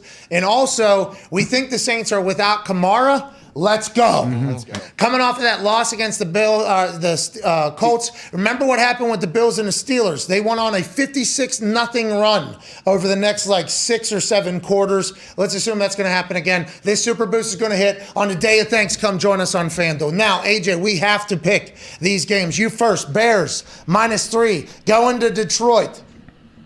I got Bears -3, Cowboys -7.5, Bills -6. Okay, I got Bills -6, the Raiders +7.5, and no, Cowboys -7.5, Lions +3. All right. Good pick. I don't think that's a good pick, by the way. I think the Bears and Andy Dalton will actually play very well. I think Nagy knows his ass is on the line. He'll win this game, and people will say, actually, give me exactly what he picked. First 3 years, I can't do it. I can't do it. If the players don't like Nagy, they might say, hey, boys, if we lose this game, Yeah, they'll but definitely Dalton, fire him. Dalton, no. Last year on Thanksgiving, the Bears beat the Lions. Patricia got fired. This year, Lions beat the Bears. Nagy gets fired. Count it. Let's go. All right, I'll take the Lions. For whatever it is. Fuck it. Fuck it. Do you care if Goff plays or not? No, Goff stinks. I No, hope he open plays. tryouts for a quarterback. I hope he doesn't play. Give me TB, the other one. Yeah. Get anyone in With there. DeAndre Swift. You'll be fine. Yeah, just hand the ball off, dude. That's right. Put Jack Fox at quarterback. I agree. He's our best player. Yeah, he is. It's John Kitna. Oh, hey, all right. Can John you Kitna imagine? threw a He's an tud assistant to coach somewhere. Hey, he threw a tud to MC DC on Thanksgiving before. He gives out really good advice. I saw a video. What? John Kitna, very good advice. Good Assistant player. coach for Phil Rivers' team. You know what he did. John Kitna gives He was in the same old What advice? quarterback quarterbacks room very as good Dan advice. Orlovsky, Huh? who basically told him, hey, don't Go you out. ever be one-on-one alone with a woman. That's All right. not your wife. All right, let's Don't get you out of here. ever do it. That is What was the I final did not bets? know that's where you guys were going. What was your final bets? Jesus Christ. So Bears, I got Cowboys, the Lions. Bill- yeah. I got the Lions. Yep. Okay. Then we got I got the Lions, Cowboys, Bills. Yep. AJ's got the Bears, Cowboys, Bills. Got it. Okay.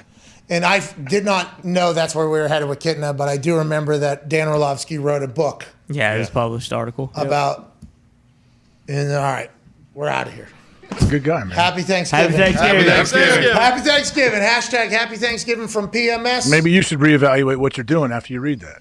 Listen, I do one thing and one thing, two things, three things, and three things alone. I work, I make super boosts, and I go home. What?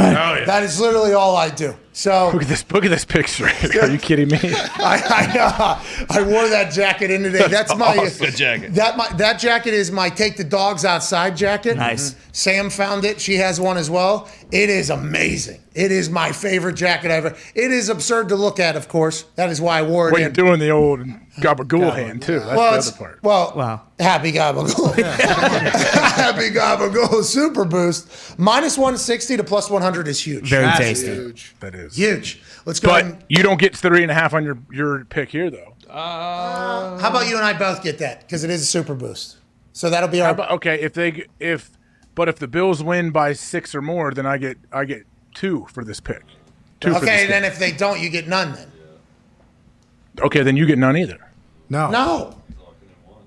Just play the All right, if the Blues. Bills win by 3, you get 1, I get none. No, let's go back to the full spread. Can you give me the full game slate, please? Just okay. I don't want to make it complicated. Original. So how it goes. -6 is -110 right there. Yes. Right. Okay, for the Bills. I think we have in every right in our rules -1. We have -3.5 at +100. That could be our bet for that game. Yep. Okay, good. I'm in. Okay, so that's what we'll both do. It'll be -3.5. That'll go towards our thing because that is a bet that is available for that game at +100 right now at FanDuel. It's absurd. It makes no Be sense. thankful for it. Yeah, this is a gabagool gift from I'm FanDuel. thankful. Yes, thank you. I'm sorry. I should have told you. I'm thankful for that. There you go. Hey, when I sent this one in, it was not necessarily received as like, yeah, definitely. You know, like this was one that had to take a little bit of. I saw they popped the one up top. It said the ringer. They had DeAndre Swift to lead all rushers on Thanksgiving Day at +550. That might be it. Hey, that might be. Hey, there's a lot of tasty. Anytime you get a super boost, you're getting better odds on man. everything. That's You know what right. I mean? And if MCDC's calling plays, they're going to want to run the ball all the time. Yep. With that being said, I hope every super boost hits. I hope every bet is right. I hope we make all the money tomorrow. Hell yeah. And we have an incredible Thanksgiving. We will see you Friday, noon to 2. Cool with you, Friday? Yeah, I'm good. I can do it. You want to do both hours or the last hour? I can do both if you want it. If you want me to come on. Wow. Here we Look go. at this guy. How do you want it to be? How you feel? It's a good song, too. It is great. It's a banger. All right, noon to 2 on Friday. We'll be back. Enjoy your Thanksgiving. Hammer Dahn is in 15 minutes at 4 o'clock. I assume they're going to dive into some props and other thoughts and what you could bet on going into this beautiful Thanksgiving holiday. We can't thank you enough. Hashtag Happy Thanksgiving from PMS. What is the temperature in this studio? To the 10th, 15 winners, $1,000 each, 15 grand. We'll see you Friday. Cheers. Thank you to everybody that watched and listened. You're the greatest humans of all time. Cheers.